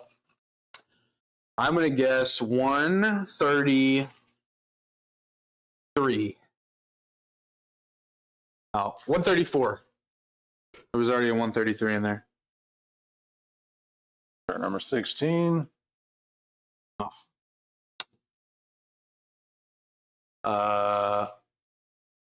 Lee, so sorry, we have your comments as well as all the YouTube and Facebook comments show up over here, so we read them off here. Every now and then I forget to lock my gaze off of the screen where I'm reading comments and focus on this camera. What if maybe I this camera? Right here? Camera 1, camera 2. Could I put it camera right 1? here? Is that? Camera 2. Go ahead and put that there. You want to try it? Oh yeah, let's try it. Okay. I might give you some tweaks on there. I mean, I think as long as we can. Oh yeah, this is gonna be the way better. You just tell me where I need to angle You can it. almost read it. I think maybe just like that. Just like that. I think so. Okay. We're both in here. Stills right there in the fat middle of us. At least then maybe it'll look like you guys are looking there. Almost looking at the camera. That better, you folks on TikTok, make you feel like I'm staring within the depths of your soul. Good. Lee Brown says good. I didn't know you were into that kind of thing, Lee. Appreciate you. Also, sorry, it's hard to keep up with everything. For those of you that have followed and liked and shared and been over on the TikTok live, I appreciate you. Kevin Egner just hopped over. Looks good. Appreciate you, Kevin. What TikTok is the live on? Scooby. I'm an ABV guy on TikTok. That's what we stream off of. I go live periodically throughout the week. Cyrus goes live on the Still in the Clear YouTube channel every morning for the members around 8:30. So, yeah. Look, there's Zach's TikTok. It's copied and pasted in the chat. All you got to do is click it. And yeah. So there you go. For those wondering, I don't see any more guesses coming in. That jar was 131. 131 proof. Man, we got to get into the courts. I saw somebody. When's the tails coming? Nick Haas. Nick Haas was the first. Lost a chapter. Completely, it's gone. Yep. All right. Okay. Let's do this real quick. Oh, okay. Oh, okay. There it is. Okay, hang on a second. Waiting for it. Wait for it. Got a little technical work going on.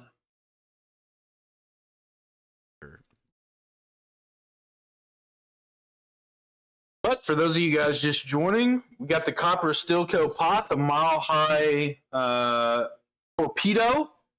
What's the full name? The Copper Torpedo. Yeah, okay. So we got the Copper Stilco 15-gallon and the Mile High Copper Torpedo. That condenser and everything. And we're how many jars in at this point? We're on jar number 17? 16. Jar 16 at 131. Yep. So it's been one hell of a run so far. Yeah, and that was Probably 13 gallons mash. probably 13 gallons. 13.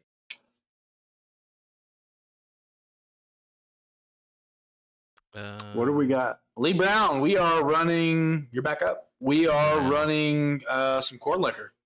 This is Sugar Shine, actually. Sugar Shine. It was 100 pounds of dextrose and maybe like, I don't know, 20-ish pounds of corn. That corn. About 40 gallons of water. Yeah. Well. Yep. Take it back, but it might be jumping in and out a little bit. What proof we expecting? Well, you know, this next jar is probably going to be in the 120s, I would think, where that's jar number 17 coming off. The last one is at 131. I think probably 123, 124, 125 is a pretty safe guess. And for this one, we'll blend it all tomorrow after all these jars have had a chance to air out. And just because we've done a lot of these runs, it will probably come out once everything is blended. We've made our cuts and disposed of what we don't want, the heads and the tails. It'll come out around 125, 127 is what it usually ends up. Yeah, we've made this run several times now. Gallon and a half or so, probably. Mm-hmm. Yep.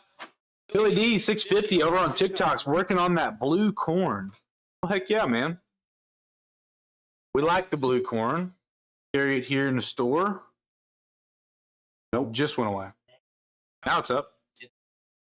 It's busted. What'd you break? What'd you break? What'd you do? Oh no, what'd you do, Richard? I looked at it the wrong way. No, it's working. Yeah, it's just I can't click away. I can't do a web search, right? Like I can't, click away. It's fine. Lame, It's fine. dude. We're good. We're good. Scooby-Doo Shine, found you guys. Check out mine sometime. Absolutely, brother. Want to get off this live? If I don't know if you follow me. If you don't, drop a follow. If not, I'll try to remember to go back and drop you a follow there. I follow Scooby-Doo. I see his stuff a lot. Well, I know. I feel like I think maybe I do follow you. I don't know. You guys ever try Odin's rye bread recipe? Nope. Have not. Don't even know what it is. Rubber duck, any good? I'm guessing so. You suggesting it? Yeah. Yeah. Devil Dog Bushcraft is new to this channel. I'm planning on trying a single malt for my dad. Any thoughts, comments, or suggestions? I just did a malt recipe that turned out pretty good. If you want to go see it, I think it may be the latest video that's on my channel. The most recent video was, it was an American style malt. So technically, probably not what you're thinking of when you say single malt, but it turned out pretty good. It's aging right now, but Devil Dog, I would say too, if you should download MeWe if you don't already have it. And you should join the Moonshine for Beginners group. Someone over there is going to have exactly what you're looking for that's kind of tried, true, been tested. Yeah. And his name is Iron Duke. You want to drop that link in the chat? He'll be able to help you well with that. Are we able to do that, Adam? Sorry. Drop the MeWe group link in the chat. The beautiful, the talented Miss Reagan Elise says, "Howdy, fellas. Hello, good looking. Hello. Reagan is in the house. How are you, baby?" I did drop you a follow. Scooby Doo, appreciate that, man. Yeah, I'll go over there and look at that for sure. Appreciate you, brother. Jar, man, lost her again, huh? All right. Jar 6 of my Bloody Butcher Rye Oats. Is it good? Zach, we could end up deep in this jar. Brother, I'm down. I don't get scared of the jars. Some guys, they look at the jars and they get a little scared. Not Zach. Maybe I should be. It's probably a false sense of confidence. Probably the same reason that did we ever circle back to the whole chimpanzee in captivity conversation? I mean, only in the sense that you said you could take a chimp. I said there's no way. Mm-hmm. And by the end of the conversation, you said I could take a chimp in captivity. We both agreed on that, right? I think you probably could. I watched them fight. I watched a lot of them fight. They're not they're not that scrappy in captivity. I think the ones in the wild will probably mess you up, probably bite your throat open, Right. Like absolutely dominate you. But the ones in captivity, they're just like. But I also kind of feel like that's kind of like saying. Shooting fish in a barrel, perhaps? I could beat an Ethiopian. I could beat an Ethiopian in a long distance run. But I'm talking about the ones with narcolepsy. I'm talking about the ones with no legs. It's still a chimp. It's still a chimp, dude. Yeah, and it's still an Ethiopian.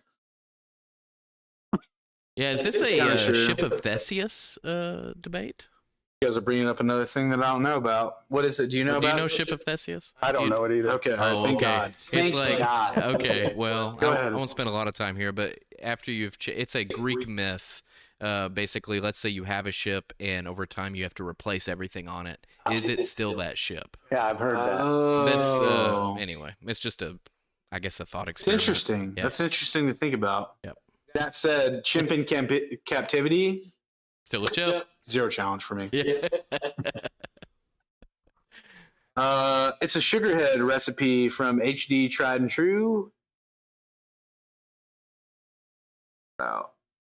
2 by 500 grams of, man, you are measuring things in grams. Where are you from, brother?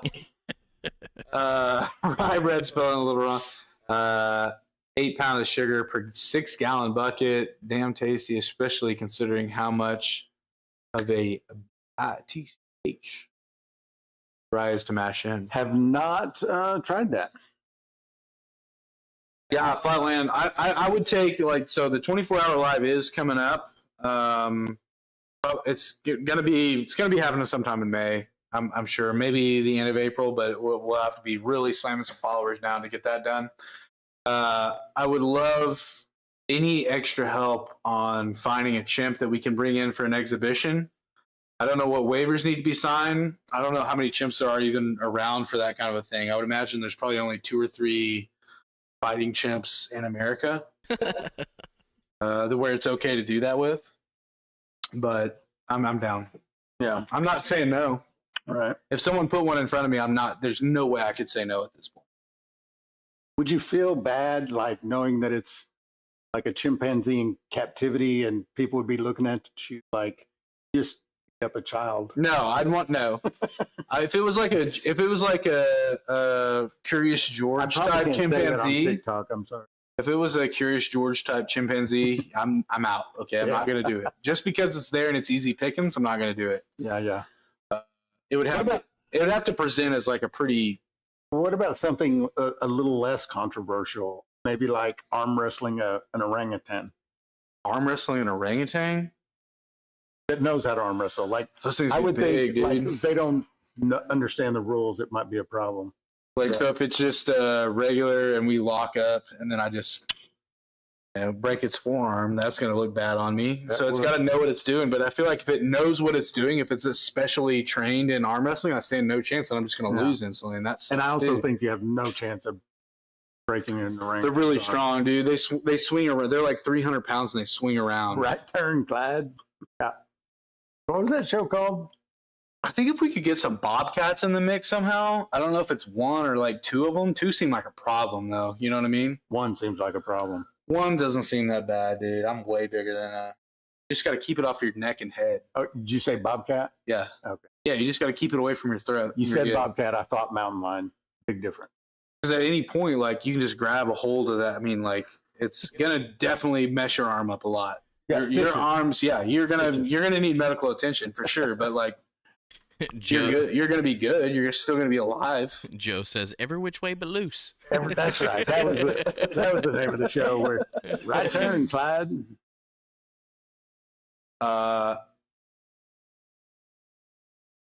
Flatland, I'd like to think I had just the right amount.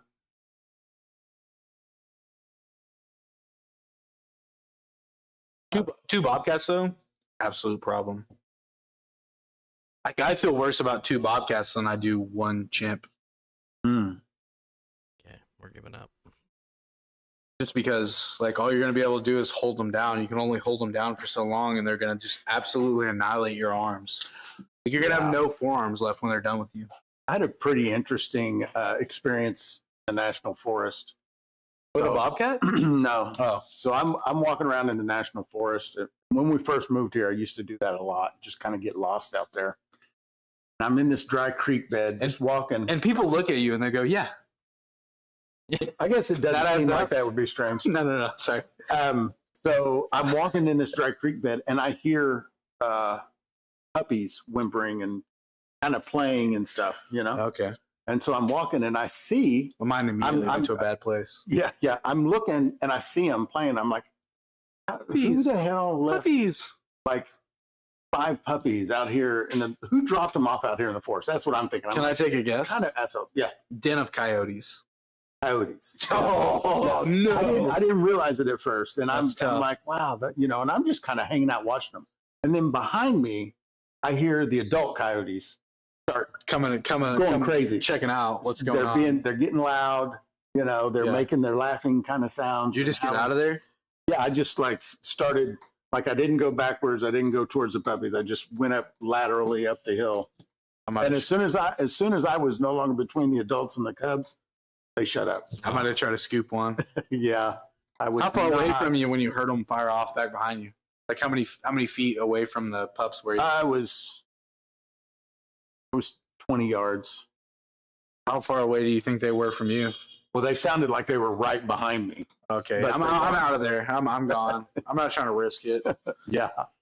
I think if I had a little bit more time, though, I might be tempted to maybe get a good looking one and get out of there. Yeah. Raise them as my own. Feel like a Dances with Wolves situation. Yeah. I mean, Winsong definitely would have done it. That's what I'm saying. She would have been stoked about it, dude. She'd have been pleased. I brought her a little baby cow.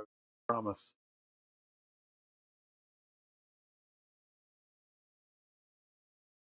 I love nature. Also, talking about Oh, Hagar, I saw that. They just cloned the direwolf. Yeah. I saw an article on that. Yep. Yeah. Wild, dude. That is wild. I don't know. I didn't see where they're going to be. Do you think it's going to turn out like legit direwolf, or is it going to have some issues, you think? Oh, I mean, who knows? Are they just going to turn them out in Siberia or something? Or? I don't know what they're going to do. Why would they do that? I was thinking because they were talking about bringing back the woolly mammoth, and my immediate thought was, have you not watched Jurassic Park? Yeah. What's your problem? Dude. Well, both the woolly and I think the dire are suited for Siberia, and they're just introducing predators back into that area because apparently they can't keep timber wolves in Siberia. So then now they don't have any apex predators out there, which is a problem for any ecosystem. What are they worried about them overpopulating up there? Anything. Thank you, Whiskey Rebel. It's called trophic cascade. Whenever you... Reagan, I feel like that was you. Or your sister. It's called what now? The trophic cascade. Whenever you don't have apex predators, an entire ecosystem will dry up and die. Overgrazing, it's just not good. You need them. Yeah, you have to have it. That's why the whole it's like every time I complain about mosquitoes, and then I'm like, all right, if we didn't have these, everything would probably go to shit. Yeah, I mean, you're probably right. I wouldn't call them an apex, but they have a spot on the food chain for a reason, you know. Well, it's like if they die, then the Something frogs else. the frogs die, and if the frogs die, the whatever die. Yeah. For sure. I mean, Puzzling. I wonder how many times people have the thought when they come to our live stream, yeah, let's watch some moonshining, and then they go, damn, I'm getting edumacated. Also, like maybe some parts of the world just need to die off Indeed. for the rest of the world to do okay. I'm not going to list which parts need to die off, but you are right. I know what you mean. Hope they don't try that BS with the T-Rex. Yeah, it's concerning. It's concerning to see how little pause for concern there is on recreating like extinct things. I wonder if they'll do it with the big birds. Aren't dire wolves like 300 pounds? Aren't they massive? I think they're bigger than timber wolves a little bit. A timber wolf is just crazy big. They are. I think they're a little bigger, and they're all white. Everybody throwing out guesses 128, 126, 100 to 130. That's not exactly a guess, Kevin. 124. Man, you just threw out a whole 30 point range there. Yeah. Inventive. Scott, what doesn't have thumbs? A dire wolf? I didn't know regular wolves had thumbs. Dew claws? Is that what we're calling dew claws? Collector Rick has a line of clones to replace him. Terminator is AI. Little B joke there. It's kind of terrifying. I think that's the way of AI. That's why I'm going to go back there and start being mean to size ChatGPT. I'm just gonna gas myself up and be like, dude, this guy I work with, Zach, nicest guy of all time. And then just be like, what if I make your ChatGPT worship me and despise you? That could be fun too. What would that look like? It could be interesting. I think you guys are too tight already. I don't think you could get between us. I don't think I could. I don't think you could come. You guys talk us. a lot. You guys are tight. Yeah, I think I might just prepare for that, and when we're done here and I go home, I'm gonna. I gotta put the rest of that in. What? Oh yeah. I'll convince ChatGPT to gaslight you if you ever show up. Dude, that way you took some like preventative measures. But, yeah. Hey, by the way, if you're getting some suspect chats, there's this shithead I work with, and it could be him. So you should just like maybe you guys create a safe word. Yeah. Create a code word that I have to enter in every time. Please submit the code word. Bypass the code word. I forgot. How many bitcoins did that cost? Kevin says bunch of clones shouting about silver and gold. That's pretty funny. They already have the wolf pups? Yeah. Dang, I didn't know that. I they have two of them. I thought they had some embryos or something cooking up. That's in the past now. Dang, man. Yeah, I should read more into articles when I open them up. There's a whole proof video of this jar them. Came out to be 121, you guys. Jason Baskin. Rubber Duck.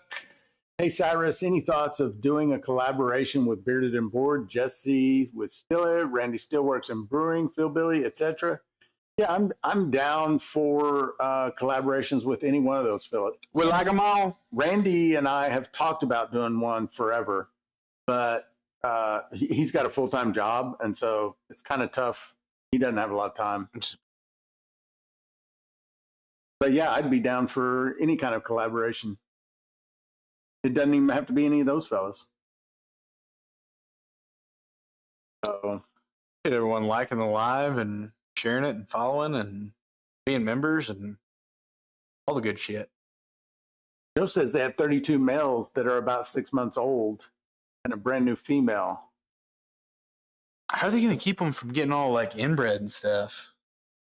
I think that's... Well, because they created them to begin with. They can just create them from another Didn't they splice the genes with some other kind of wolf? Yes, They with just the create more. currently So there's a living. little They bit can of. create more Oh, gene pool. okay. It's a GMO wolf, is what it is.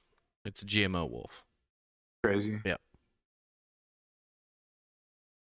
Yellow tongue. I have been on with Phil Billy a couple times. Yeah, they use CRISPR, Scott. You could bring one animal back from extinction. Ooh. What would it be? That's interesting. Never even thought about it. I haven't even thought about. I'm not even really all. I'm not entirely. I don't have a good Rolodex of extinct animals Me either. either. Which seems wild since 99% of the species that have ever lived are gone. Yeah. I'm gonna say. We should be able to name a few. I'm gonna say trilopod. Don't know that They're the one. little snail-looking things that are fossils. I'm gonna They've been extinct say, for like millions of years, and I'm not even entirely sure why I'm bringing them back. and I can't even think of the name of They're it. one I know of offhand. But it was basically the grandfather of birds, and I'm not talking about pterodactyls, although that Dodo would be bird? no. That one's The- extinct. And it's flightless. No, this one When someone says this dodo, so Zach would have a buddy. right. Damn, cold-blooded. Woolly So- mammoth, saber-toothed tiger. It's the outdoor brand Arc'teryx has its picture on their logo, and Oh, and what is that little bird? it's got a big He long. says Bigfoot. But I think they were like partially feathered. I would bring that one back. I would bring back the bobwhite quail to the region of our area. Are they not around here anymore? I mean, they are, but like in very small numbers. Yeah, I mean, I don't know that I've ever heard one since I've lived here. that's a good point. I feel like I haven't heard that in a long time. I see them randomly sometimes, but they're very like they used to be. You can walk Yeah, 40 foot through a field without Yeah. tripping over a covey of quail, and now they're just like yeah. What is this chat PPG of which you speak? Paul. You don't want to know, brother. TPG. It's a slippery slope, my man. TPG was a Pacific trade group. I believe it was an old wooden ship Yeah. around the Civil War era. Tasmanian tiger. That's wild. Megalodon. Yeah. Imagine catching that on your. Dude, but also just like imagine if we did have mammoths back, like how much of a workhorse they could be for us. Of course. Yeah, domesticated, I guess. If you I'm could, sure it could if be you could done. domesticate a woolly mammoth to where they were just like commonplace, like people have horses, they have cattle, stuff like that. They're Yeah, but making. don't How many mammoths you running this year? We got about 12. You got about 12. They make elephants paint pictures. Of course, they can. You can domesticate a woolly mammoth. Of That's course. true. Of course you could. Of course, you could. Yeah, you're right. Dude, I'm a firm believer. Also, But so much what meat. would you Just domesticate it agriculture, for? dude. No. Just agriculture. We have tractors. You wouldn't no, need that. No, I'm just talking about like purely for meat. Like instead of like You one, wouldn't need that okay. anymore. yeah, you have one mammoth. You're gonna have a crazy fence line, but I mean, Can like, you imagine? you butcher one mammoth and you That's get what like they wrote 40 them in Star cows. Wars, so Worth it. They Could you must be imagine like a domesticated. mammoth tomahawk steak too? Like how good that might be. Oh boy. What if our taste buds had evolved so far away from like where mammoth meat was like, ugh, dude, disgusting, like not good anymore, I bet it's good. but it tastes like liver somehow. Probably. bring back the grouse. Yeah. Probably an upland game bird. I'm not well read on which ones are extinct, but I would bring back some sort of upland game bird purely so I could hunt it and kill it. Is that messed up to bring back an animal just so you have the opportunity to kill it? I think so. Yeah, I think that's a bit messed up. I need to do some Probably. self-reflection. As soon as I Maybe. said it, I was like, man, that's like what a terrible what a terrible like look on Oh, that. Like, why are you bringing this animal back? Oh, just so you can hunt it. That's kind of messed up. This reminds me of a bird that we studied in organismal biology. I'm going to show you the prairie chicken. Do you know that one? They do a really cool mating dance. I'll show you a Like- picture of them. Do they have this? Do they have a little? There it is, right there. That's a prairie chicken. Do they have a little pretty thing cool, on their bro. head?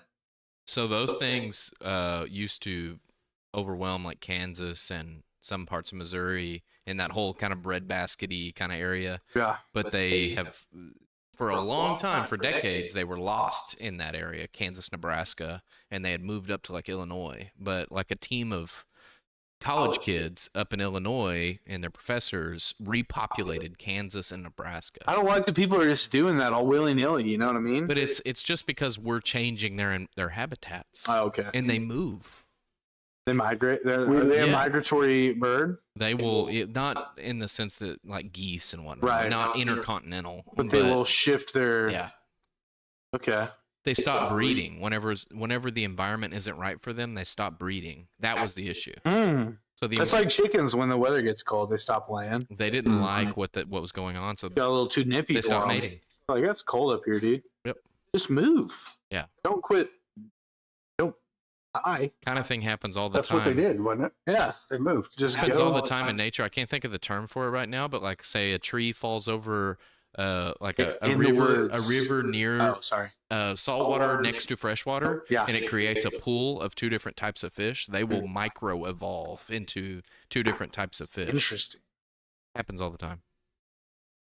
I had some cichlids that got out of control one time in an aquarium when I was a child, and I think that there was some too much maybe breeding amongst themselves happening, and they started getting a little weird. Started not swimming right. Yeah. They were, as far as I can tell, like healthy from the standpoint that they would stay alive, but I think their quality of life wasn't too good after all that. Got muddled around in there. It was like a little guppy petri dish. I have not done a yeast log, Jason. Cyrus, have you ever done a yeast log? Nope. But I saw the picture you posted. Pretty cool to me. What's a yeast log? The log where you drill holes in it, you propagate yeast. Same with like mushrooms. I think they do mushrooms that way, don't they? With like wooden dowels? Yeah. Yeah. What do you do? Just dig the dowels out of there and toss them off in whatever you're fermenting? I have no idea. That's how they do the Never done it. mushrooms. They bury them. They'll do that. They'll propagate them, so to speak, in dead wood and put them in bags, grow them. Richard says, guys, help me find homes for these 6 Beagle Cross puppies. They're ready, I believe. Man. I have no space for a dog. So just before Windsong jumps in here to volunteer, Full up. we're full.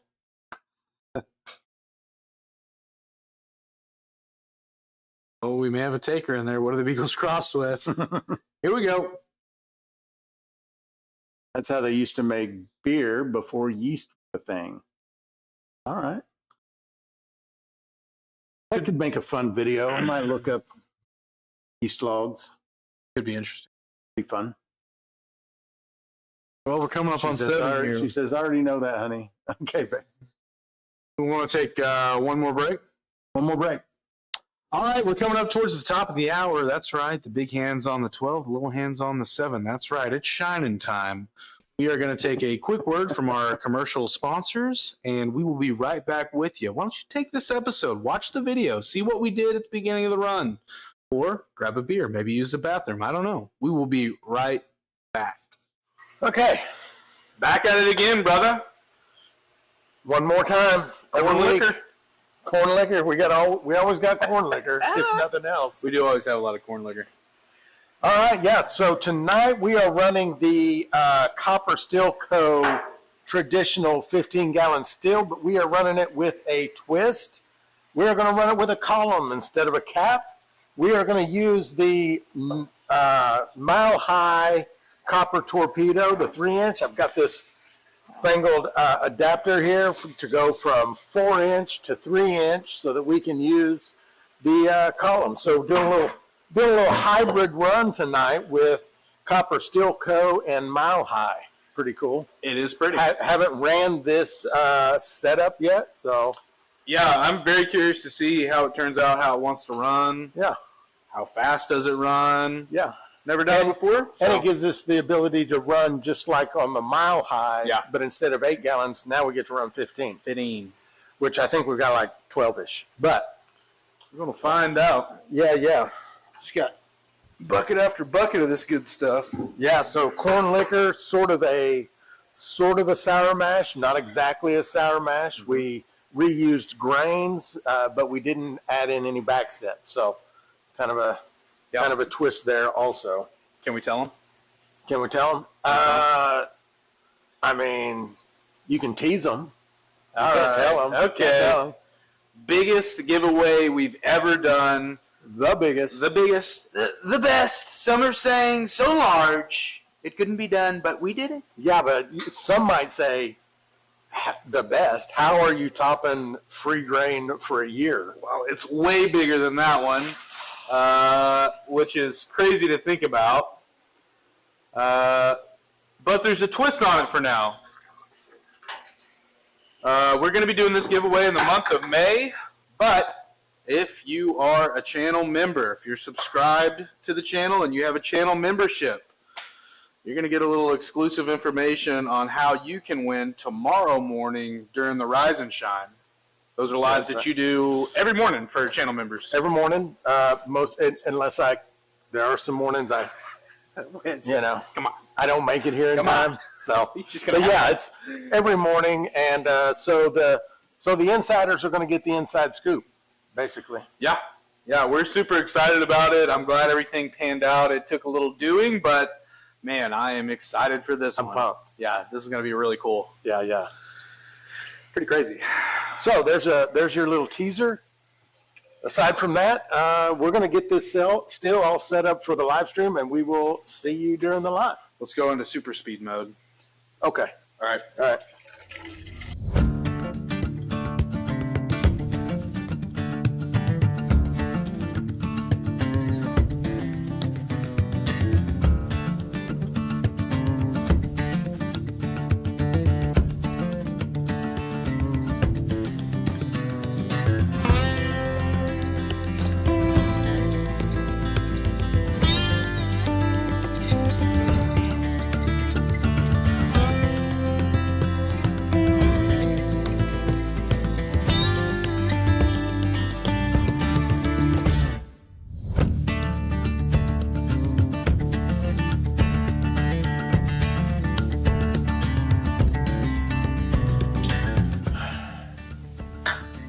Job well done.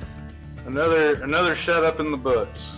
Yes, sir. Hope you guys grabbed a beer, used the bathroom, did whatever it is that you guys do when we're at break. Maybe you just sat back and watched the video. I don't know, but we'll see you here shortly.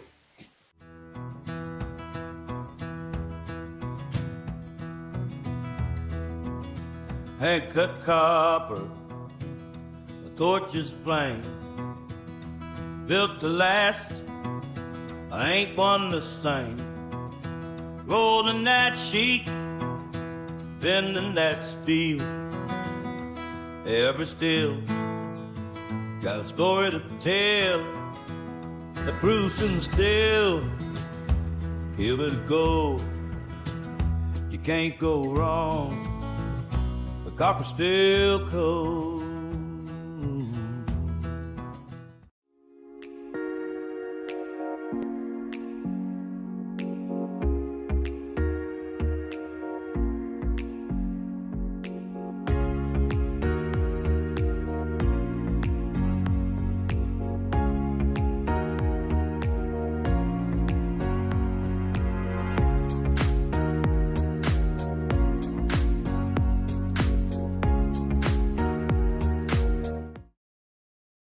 Oh, okay. Yeah, I'll do that. Okay.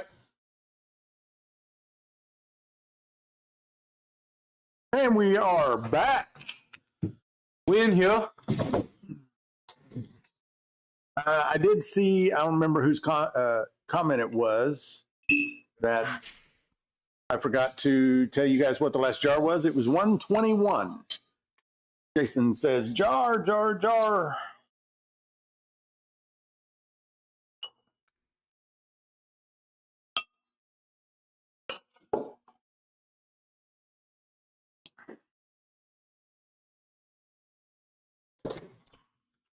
Our regular glasses are dirty, or we're just drinking fancy?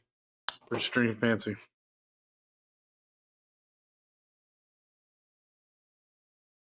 Darius is back. What's up, brother? All right, we'll see what this one is. This is jar number 18. Ray asked Cyrus, how did your Frosted Flakes and Raisin brand come out? Pretty awesome, in fact. There's been lots of people who have duplicated that recipe, and everybody seems to enjoy it. So, yeah, that was a good one. One song, you're not mean, you're just mean-spirited. I don't know. He said I'm always calling her mean. Oh.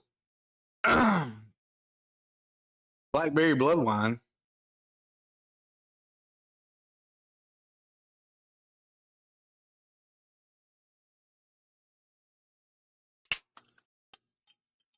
Everybody's throwing their guesses out. 118, 114, 115, 114, 116, 111, 117.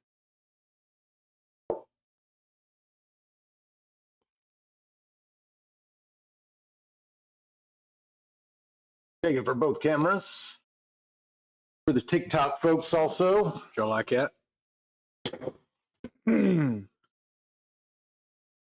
What amylase do you like? I prefer by a wide margin the high temperature alpha combined with the glucoamylase. High temp, liquid. Simple. Yeah, liquid. I forgot to say liquid. Yeah. That is our preference. That's in all of our kits. That's for many reasons. The main one being the temperature window that you have to hit and don't have to hold, and how well it works consistently time after time.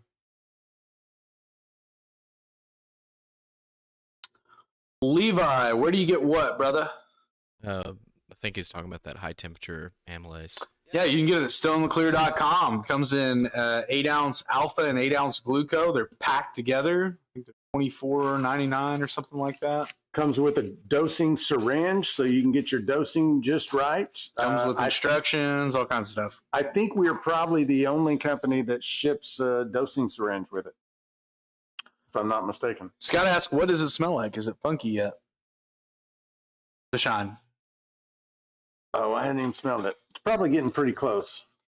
What'd that one come up at? This jar came out at 110. Should have read it. I guess it's not too late. It's starting to get that Telsey funk to it. Not too bad on that one, but it's there. Yeah, I can pick it up in that for sure. Not like crazy, but that's pretty good, brother, right there. That's good. Yeah, that's okay. I think that's the first time I mixed that. That's the apple brandy with Pepsi. I'm sipping those. Not bad. Not bad for like basically room temp. Normally I like those over a little ice. So, but I did not prepare and I did not refreeze the ice balls. So that's on me. Michael asks, how do you make a good mash? There's a lot of different ways to make a good mash. There's not one way to do it. If you're new, just start with a simple sugar mash. What I call a sugar mash, it's sugar and some grains for flavor. Steep the grains for the flavor. Use the sugar to feed the yeast. And yeah, that's where you start if you're new. And then you can work your way up into all kinds of other stuff. All grain mashes, brandies, all kinds of stuff. Yeah. Levi, looks like we got in the chat there for you.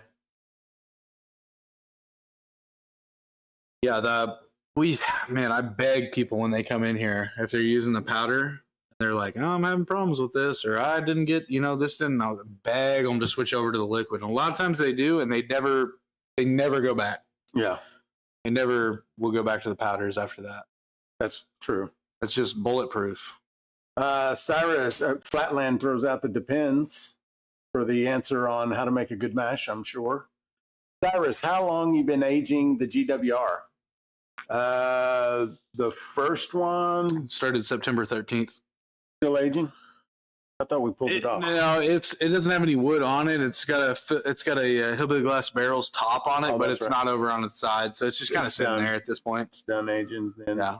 Like meaning we're not aging it anymore. It's not on the wood, but technically, I guess it is still aging, breathing through the top of that. But yeah, I think we had 8 weeks before we pulled it off the oak. The ones that were in the jars. Yeah. Yeah, it's like 8 weeks. Serious, I want to try making some apple or banana brandy soon. Yeah, for sure. Start with the apple. It's much easier than the banana. The banana can get a little messy on you. It can be a little volatile. Also, there's some additives that are suggested to put in with the banana brandy that aren't as common with some of the other fruits. It takes a little bit more time, a little bit more attention to detail with the banana to make a good banana. Now, you're going to make a great banana if you just mash up bananas in the same way you do the apple, but I would start with the apple and then go to the banana. Michael says, okay, I've just started. I used corn water and sugar, but it has a bitter flavor. That probably has more to do with your cuts. So, are you talking about your mash, or are you talking about you've ran it through the still and you've gotten what you've got? Because your mash should be, by the time it's all said and done, it should be sour. It should be bitter. It should be bitter like a flat beer. Yeah. Want to do a rye and age for a year. Yeah, that sounds pretty awesome. Do you have any of the Badmo barrels or Badmo type barrels to age for that long? Because if you try aging for a year with like a stick or something like that, it's going to get too oaky. Nick, yeah, the the banana wine, banana brandy interests me. There are 3 wines that I'm going to be making coming up here pretty soon, and one of them, without doubt, will be banana. It's just super popular. A lot of guys are interested in making it. I've never really messed with the banana much, and I need to get a recipe working that I really like. I'm probably going to go straight out of the Mary's wine recipe book and see what I get. Looks like our website is not working again. Levi went to your site to order the amylase. It says there are no shipping options available to me. That is a problem we've been fighting. We still haven't solved it.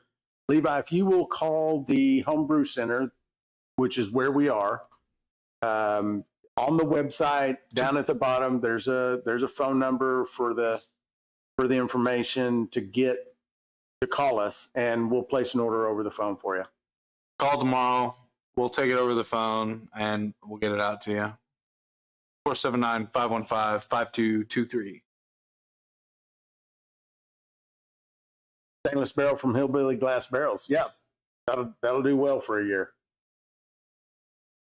Have y'all done a pear brandy, and are there any secrets? I haven't run a pear yet. The only thing I see guys doing with pear that maybe they shouldn't be doing is not deep pitting them. The pits on the pear can give your wine, right, before you ferment it, a bitter, acidic taste. And I think it's best practice to probably get those out of there. That'd be my only really advice that I could offer you, having not done a pear. But, yeah, I think if you do that right. Now, a lot of guys like the canned pears, and they like to use the juice too. Yeah, you get a lot of sugar out of that. And some guys like doing them raw. I said pear, not peach. Sorry, I was thinking peach. Mud Grips, that number is 479-515-5223. That's the number for the Homebrew Center where you can order that. Hillbilly Glass Barrels is making a Badmo 1030 style barrel for like $79. Yeah. Hey. Got one of those, was painted by Richard Henderson and his wife. I saw those pics that you shared. That was pretty cool. I think I saw like a yellow or a gold one, and I don't remember what the other one was. Do you core your apples for a brandy? I do. I just get all the seeds out of them. I don't necessarily core them. I quarter them, and then I guess effectively what I'm doing is coring them, probably just in a less effective manner. But yeah, I just get all the seeds out of them. I don't worry about it on the strawberry. I don't keep my fruit pulp on the liquid long enough to worry about it with the strawberry. Some people are really anal about not getting seeds into their ferment. But the way I do it with the strawberry and the smaller seeds is get them over into a micron bag. And I pull all the pulp off. And let it go like another 20, 30 days. Various asks, can you guys talk a little bit about the licensing process for distillers? There really is only commercial licensing for distillers. So we're home distillers. There's no licensing for that. And I can't speak to commercial distilling licenses. I don't know. And they're different in every state. So, you know, I'll just give you a quick synopsis. Like, so for example, Title III in Arkansas governs the licensing process for distillers and tasting and distributing and all that good stuff. Your best bet if you're wanting to procure a license to become a distillery is to just dive into the statutes in your state, figure out exactly what you need. A lot of times, generally, here in this state, for example, you're talking $300 or $400. It's not that expensive. But the facility side of things is what a lot of guys run into issues with. It's a big financial commitment to get everything up to board: fire suppression, vent hoods, sanitation, and getting everything compliant. So that's where the money comes in. The licensing portion of it is minuscule, unless you want to consider the fact that there is a tremendous strain on the facility and a lot of compliance. There's a lot of compliance that goes along with it. It's going to be a lot like food service, I'd imagine. You can make 35,000 gallons. Actually, it's a little slightly less than that. It's like 34,387, I think, gallons. Don't quote me on that. In our state, for commercial distilleries, it's a maximum amount that they can produce per year. They're distributing outside the state of Arkansas. So it's different everywhere you go. My best advice would be contact several attorneys in your area if that's something that you want to do, and shop prices. Tell them what you want to do. Tell them how much money you got to spend, and wait till someone goes, I can do that. That would be your best bet. Levi says, never done anything but sugar. Are there a lot taste difference between yellow and hickory white corn? Now, we've got some white corn fermenting now that we haven't run yet. I would say based on smell alone, there's going to be a pretty big difference. What people tell us, the people we talk to every week that have run it and have some experience with it, there's a lot of difference. What I see from the 50 gallons that's back there, yeah, there's absolutely going to be some difference. We have several heirloom corns on stillandclear.com. And we have blended the Trucker's Favorite and the Hickory White, which are both white corns. And we're playing with them now. We've got to get some ferments going on the other ones, the Jimmy Red, the Bloody Butcher, the Blue Hybrid. We've got Triticale. We've got all kinds of stuff we've got to get played with and get fermented. And the problem is here, there's always a ton of different stuff to film, and yeah, there's 100 ideas out there at any time, but the logistics of filming all of them and getting them going is crazy. DRC's in the house. Good to see you, brother. DRC over on TikTok. Guy's a legend. He's building a really cool still for us right now. You may have seen it if you join in on any of his lives. If you're over on TikTok and you see him in the chat, you should tap his name, give him a follow. He doesn't post just a ton of content, but he goes live all the time, and he's always super knowledgeable, super interesting, great still builder, based out of Florida. He'll ship you whatever you want all over the country. Good dude also. Also, he's kind of got a cool dynamic in that he'll work with you if you want something. Here's a base, this, and then you want to add this. He'll really customize it and really get in the weeds with you on what is it exactly that you want, and then build it to your specs and give it to you. Yeah. Which I think is cool. He's got a niche in that area, and that he can kind of work with his customers and fine tune exactly what they want and make them super, super happy. I'll have nothing but high praises to sing once we get this still from him, just working through the whole process with him. And he's super knowledgeable. And there's been a couple things. I thought this was kind of cool. The other day we were talking about the helmet and the placement of the thermometer, which I don't know if I explained this to you, DRC. We don't really use the thermometer a whole lot. We watch the drip rate a lot and base temperature kind of off that. But he was talking about the placement of it in the vapor path where the lin arm comes through and the vapor path and all this stuff. And I told him basically maybe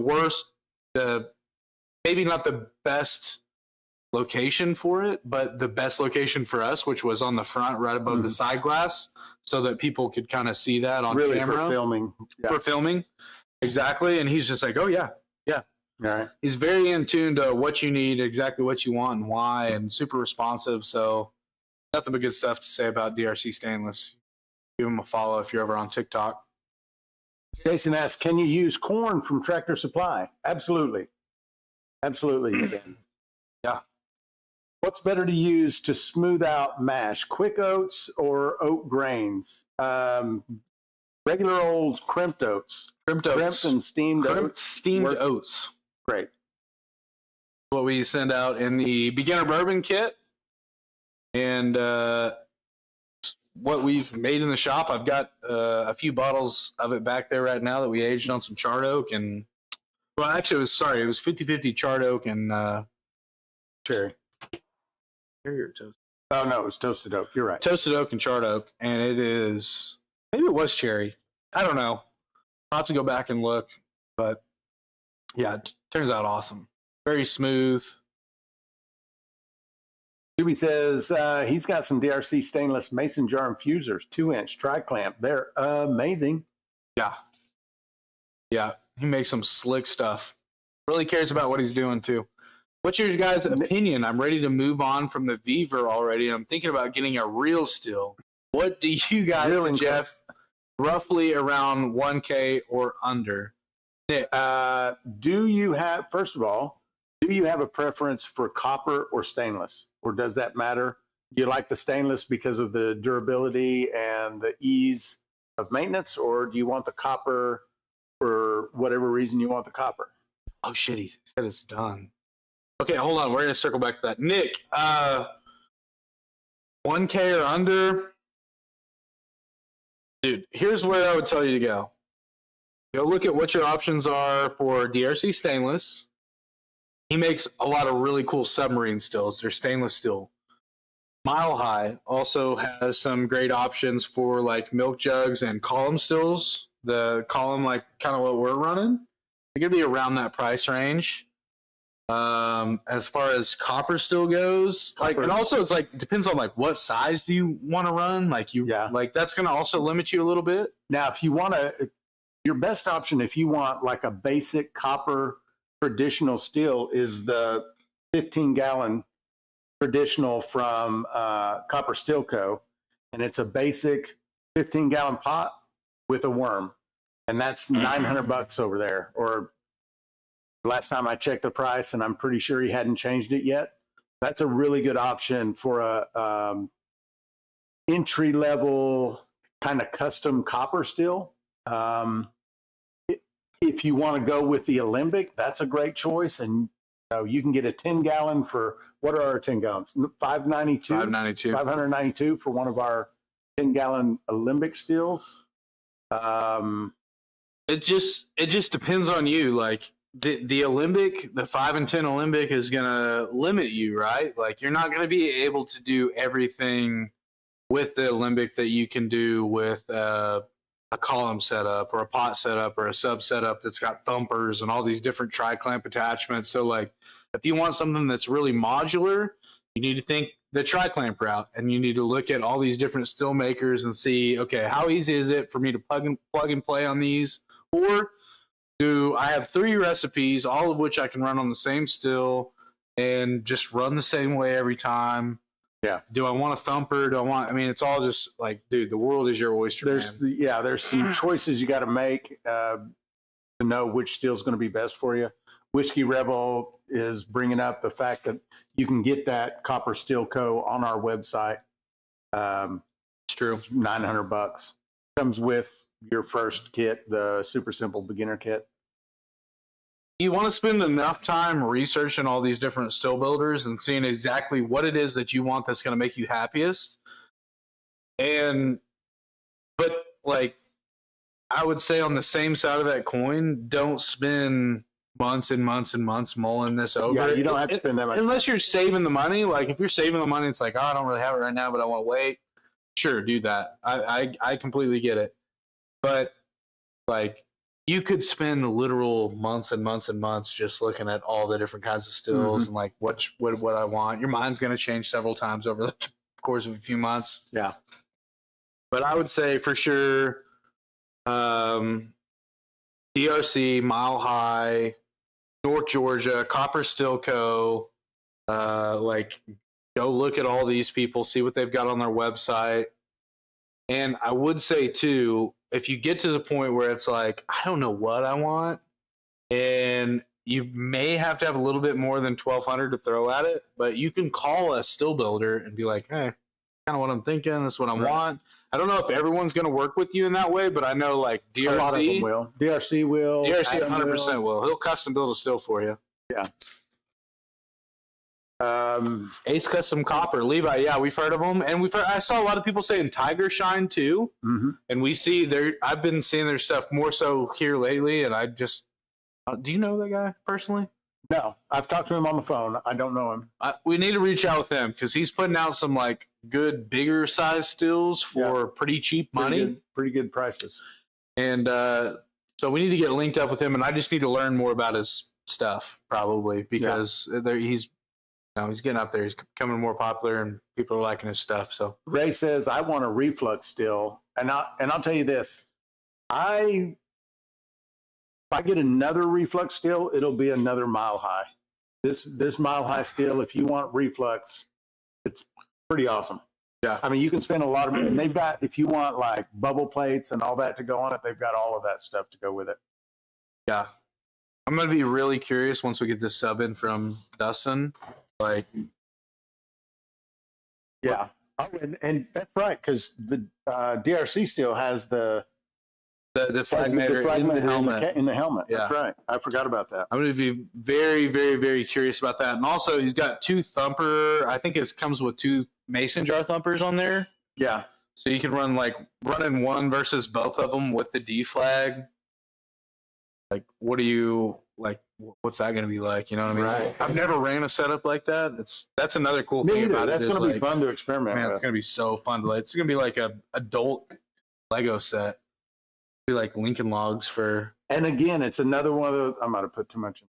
It's another one of those situations where all of his stuff is tri-clamp stuff. We have a lot of tri-clamp components, so we'll be able to snap some of his stuff on just we'll be about able to everything. Try all kinds of stuff. Yeah.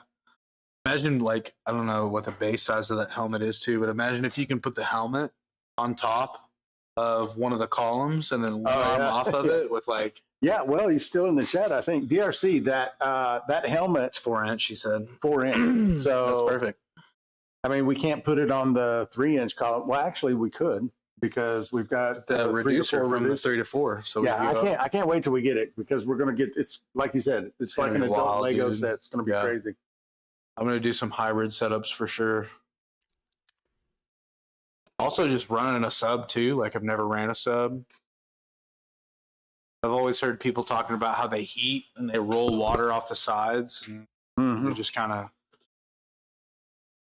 of pretty jacked about the whole thing.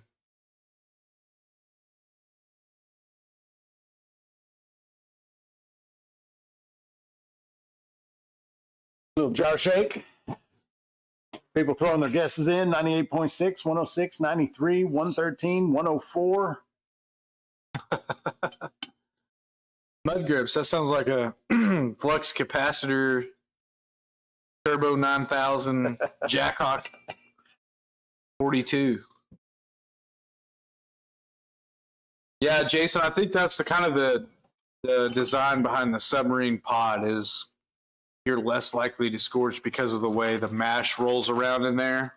Comes up the rounded sides and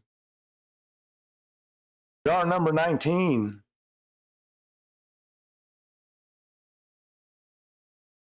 What did it come up at? Or did you say yet? I haven't said yet. Okay. I'll say DRC was pretty close. 96. Take it easy, fellas. I'm out. Got some adulting to do. All right, so this jar was 110. 110. 19 pints so far. Pretty good little run. It's crazy. Crazy. I started looking for the quart jars too, and I noticed you'd already. Did you do that? One of the intermissions. Oh, okay. What's the purpose of the sight glass below the column? It's cool. It's badass. There's no purpose. It's badass. It just We thought looks we'd cool. add it. Bitching. That's it. Yeah, that's all. We're not running any reflux or anything. A lot of times the sight glass can be useful if you're running reflux to see how much is crashing back down. But like in this situation, it's just Nothing. Just Nothing besides awesome. another piece to add on that looks cool. Yeah. Collector Rick is speaking in binary again. Blue hoppy corn, DRC Stainless asks, question mark. We don't have blue hoppy corn. We have blue hybrid. Non-GMO. Non-GMO blue hybrid. How many gallons is that pot? That is a 15-gallon pot. That said, DRC, I hear a lot of like good stuff about the blue hoppy. I think it's probably a good corn from the feedback I see online of it. For sure. Our wholesaler just doesn't carry it. Doesn't carry it. Or they're out of it. I don't know. Kevin says, 19, I'd be shitting in high cotton with a steel that size. Can't afford it now. Well, I mean, here's an interesting thought, and you take it for what you like. Go to stillintheclear.com. Get this still, the 15-gallon from Copper Still Co. Pay with PayPal, and they'll let you make 4 payments. That's kind of interesting. Yeah. What does that break down to? Do you know? That breaks down to like 200, 225. 225, 240. Yeah. In there. Make 225 payments. Interesting. It's a little button says pay later, something like that. Put that son of a gun on layaway, but also maybe just get it. Just get it and don't make your wife's car payment. Yeah, dude, give and take. Think about it. She'll understand. That car's not making you any money. That still could, you know. Let's see. Where's the best place to order heater with controller? I mean, there's a lot. I'm not sure where the best place is. I think they're all pretty close to. Philbilly's got them. Philbilly's got them. Mile High's got them. Yeah, go over and look at Philbilly's page. He's got them. Mile High's got them. I'm sure you can find some on Amazon. North Georgia probably has them. I'll bet DRC carries them. DRC may have them. But I bet he carries them. If he doesn't, Copper Still Co., he's got some. So go shop around. I'm sorry I can't answer the question of which one is the best place. We probably just need to like work with someone we're already working with and just put one on the website that's like a really good one, good price. Yeah, probably not a bad idea. We'll work on that. Sorry, we'll be better. Yeah, Matt, when I'm running the deflag, that's where I put the sight glass also, right under the deflag. Ray, we're running gas. But we are working on a controller. We got a video we need to do with that one, so it's taking a little longer to put that controller together than it normally would, but we just got to fit it in the filming schedule and get it done. And yes, if I'm running electric, which we will be soon, I'm going to run an SCR controller. I'm not going to run a PID. We're building that controller kind of in the anticipation of getting the DRC still, and we have so many stills already that are can take an electric heating element, so it's kind of past due time for us to get one up and going. Mm-hmm.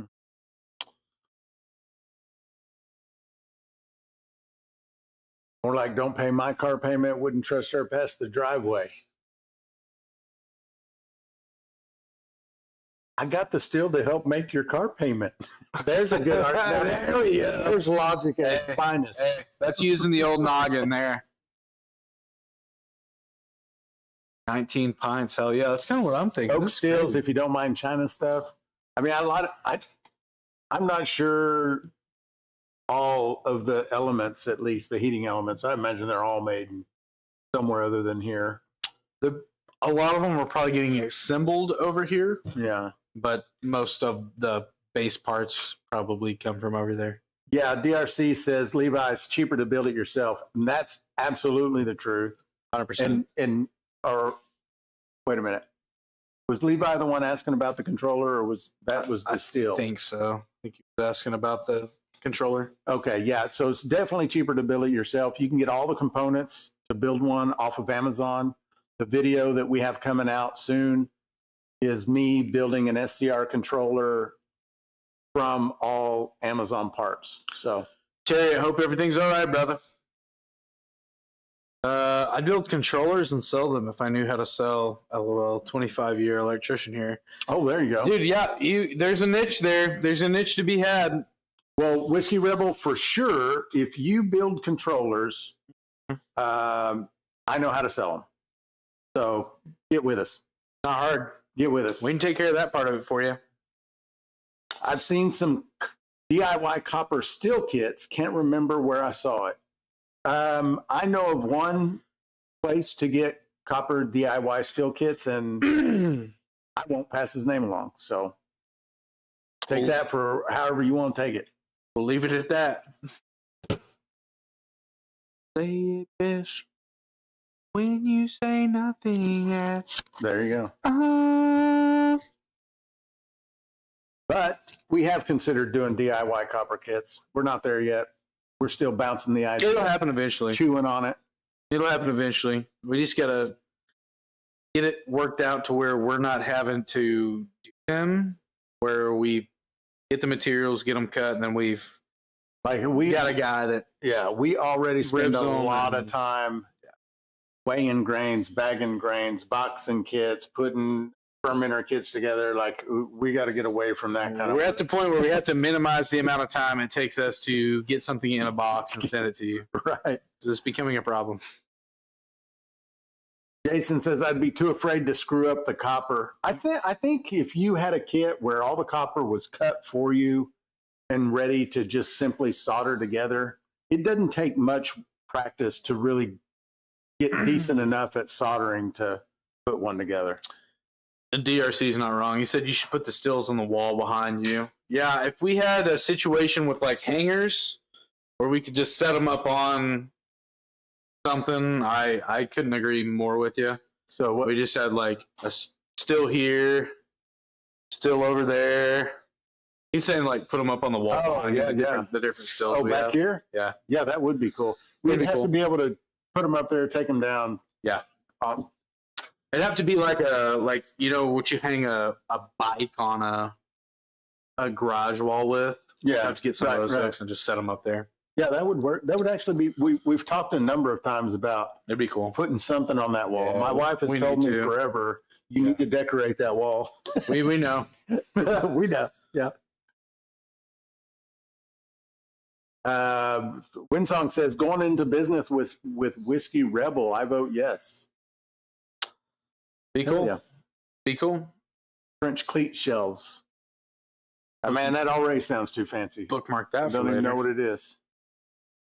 With a shine steel here and a shine steel there, here still, there still, everywhere a shine steel. I can't believe you read that. Wouldn't have been able to get through it. Neither. Speaking of Tiger Shine, Bruiser offers a steel building class. Not sure if he offers anything besides a 5-gallon. If you're close enough to Kentucky, could be a cool option. Yeah. In person. Okay. That's cool.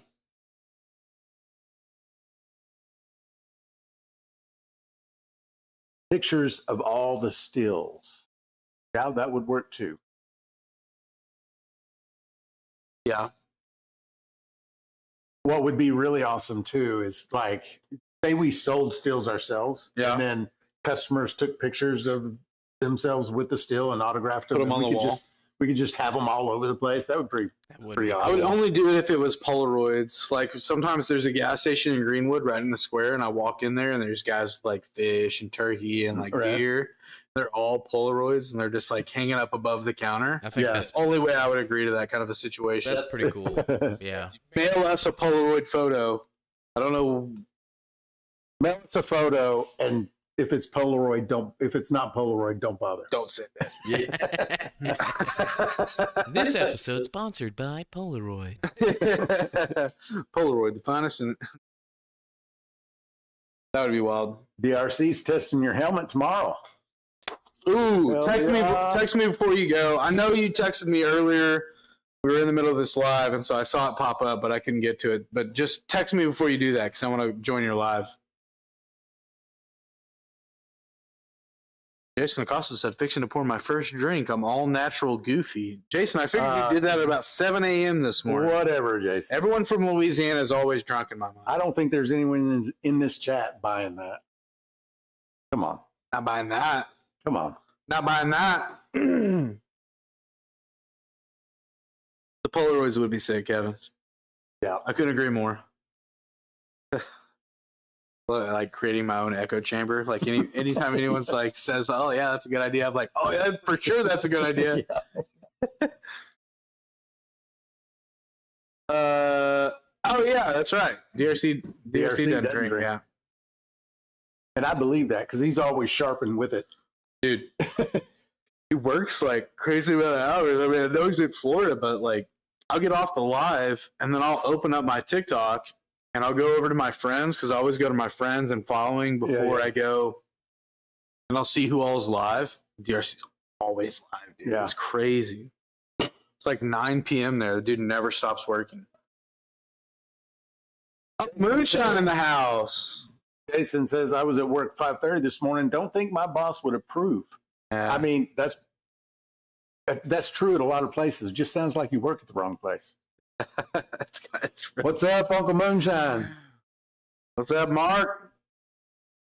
Uncle Moonshine, you guys in the TikTok world over here, the YouTube and Facebook world over here, if you don't know who Uncle Moonshine is, I don't know what rock you've been living under and how long you've been there, but you should go follow that guy. For sure. Good time, fun time, goes live quite a bit. Lucas Lee, what's up, brother? He said, I'm getting ready to go to bed soon. Just popped in to say goodnight. I think I'm going to eat some Mexican food after this live and not be too far behind you. Adam, you still in on that deal? Oh, yeah. Yeah. Uh-huh. Uh-huh. DRC says he gets paid to make shine at work for the boss. I mean, that's not a bad gig right there. Welcome to our world, brother. Uncle Moonshine number 2. That mean? It's her second non-romantic moonshiner crush. How do you feel about that? I mean, I'm not sure. Okay. I'm not sure. I don't think I would be. Yeah. I wouldn't know. I mean, I'm telling you right now, if the roles were reversed, my answer would probably be the same. I don't know. Yeah. Oh, sure. Still trying to feel it out. Nah, I'm fine with it. Who's number 1? Who is number 1? One song. Who's number 1? Shua? I don't know. I don't remember who it is. Can't be Shua, dude.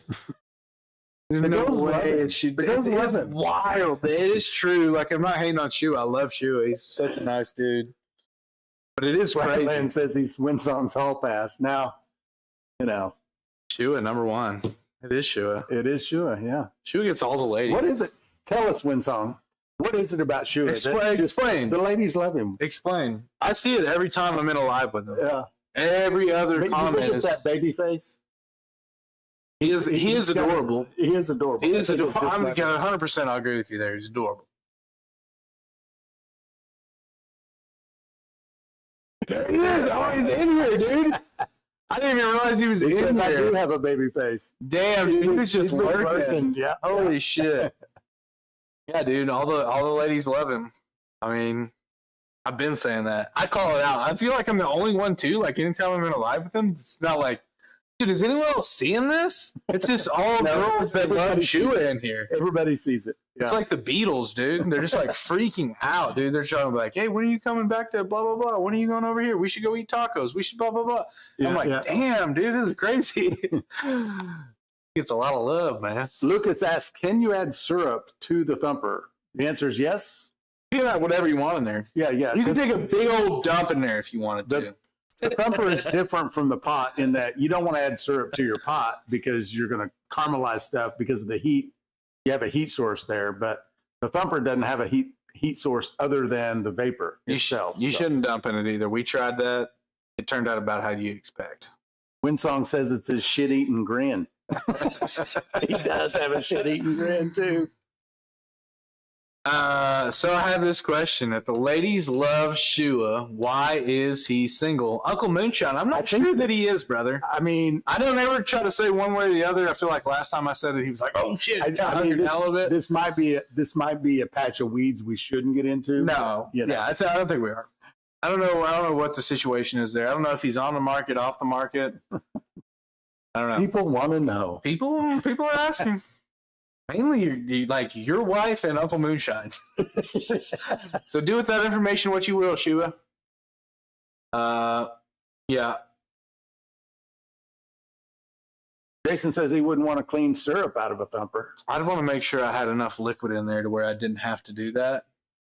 Yeah, well, I mean, maybe we should clarify. When you said syrup, I think of like fruit syrup. I wasn't thinking of like maple syrup. I was thinking of like fruit syrup, which is different. Maple syrup, I mean, I still think you could do it. It would be tough to clean, I think.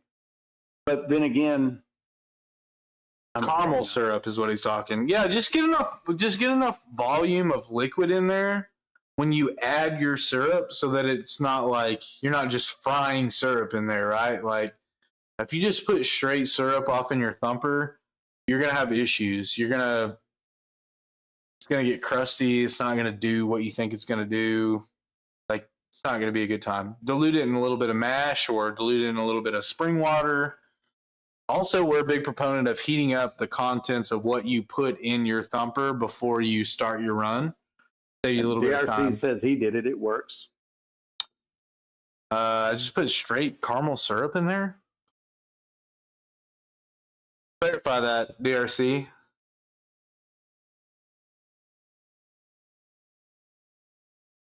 Clean it off the end of the run. Don't let it sit. What hotel? Jason says if you have a mason jar, just throw the jar away. Uncle Moonshine, the hotel is, I don't know if I need to send you a code for that or if it's automatically in there, but it is the Wyndham, downtown Fort Smith. There is also campsites. I don't know if you're flying, but you just need to shoot me a message and let me know how you're coming. If you're flying, driving, if you want to camp, you don't want to camp. There's several options. We'll make sure you're hooked up. Yeah. If you have a mason jar thumper, just throw the jar away. I mean, they're a buck. It's true. It's kind of true, really. It's almost like how you feel about grain bags. Yeah. You just get rid of them. They're cheap. Toss it. They're cheap. Oh, you'll be flying? Yeah, you want the Wyndham, downtown Fort Smith. We have group rates over there. It's a nice place. You're going to pay a little bit more if you shopped around in Fort Smith. You could find something closer for cheaper, don't get me wrong. Downtown Fort Smith is probably just where you want to stay, just in case you want to go out on the town. There's good food down there that's open late. But that said, once that one fills up, there's going to be other ones we're probably putting on the website. So, yeah.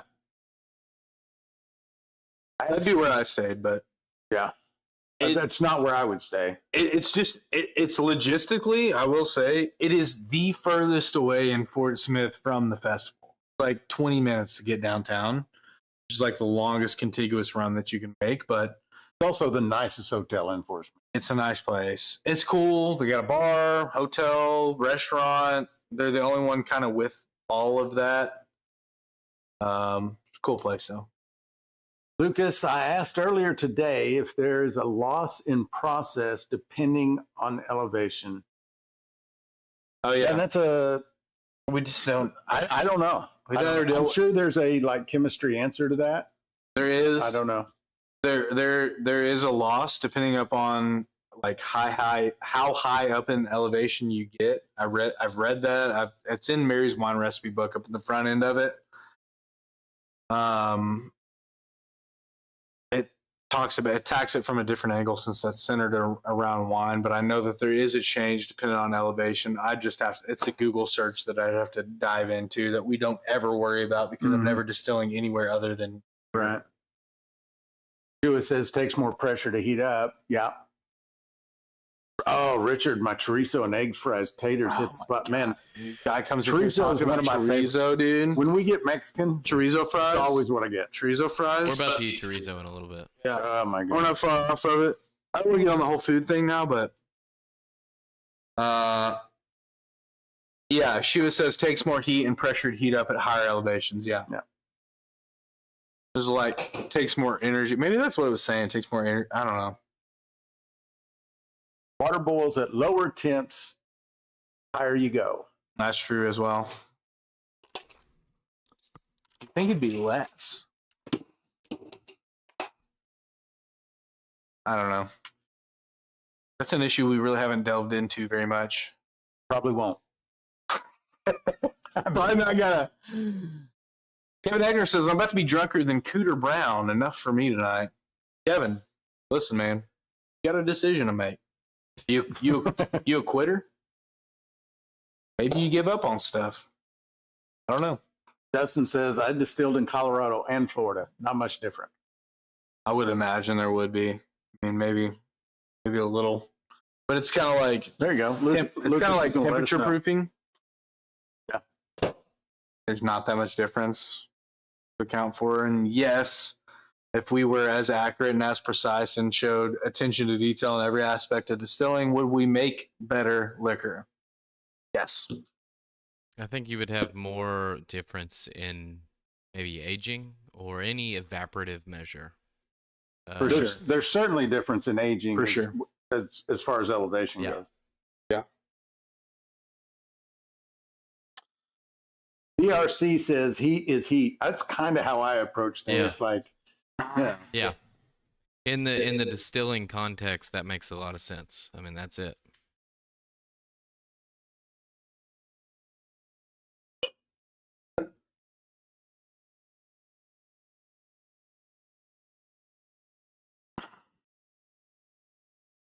Yeah, we don't need to pull off any more jars. This one, gnarly. Yeah, that one's pretty funky, I thought.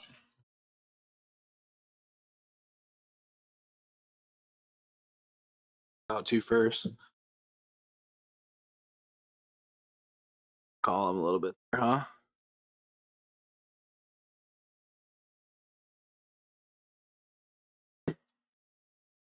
What do you think? Shut it down? Yeah. We be done. Well, I don't have a ring for this jar, y'all, so I can't shake it for you. We're out of damn. Make sure there's not another one hiding anywhere over here. That was the 20th jar. You need a big ring? Oh, you got one. I got one. Yeah. Jar number 20. This run is finito. We got 96, 107, 101, 94, 94, 104.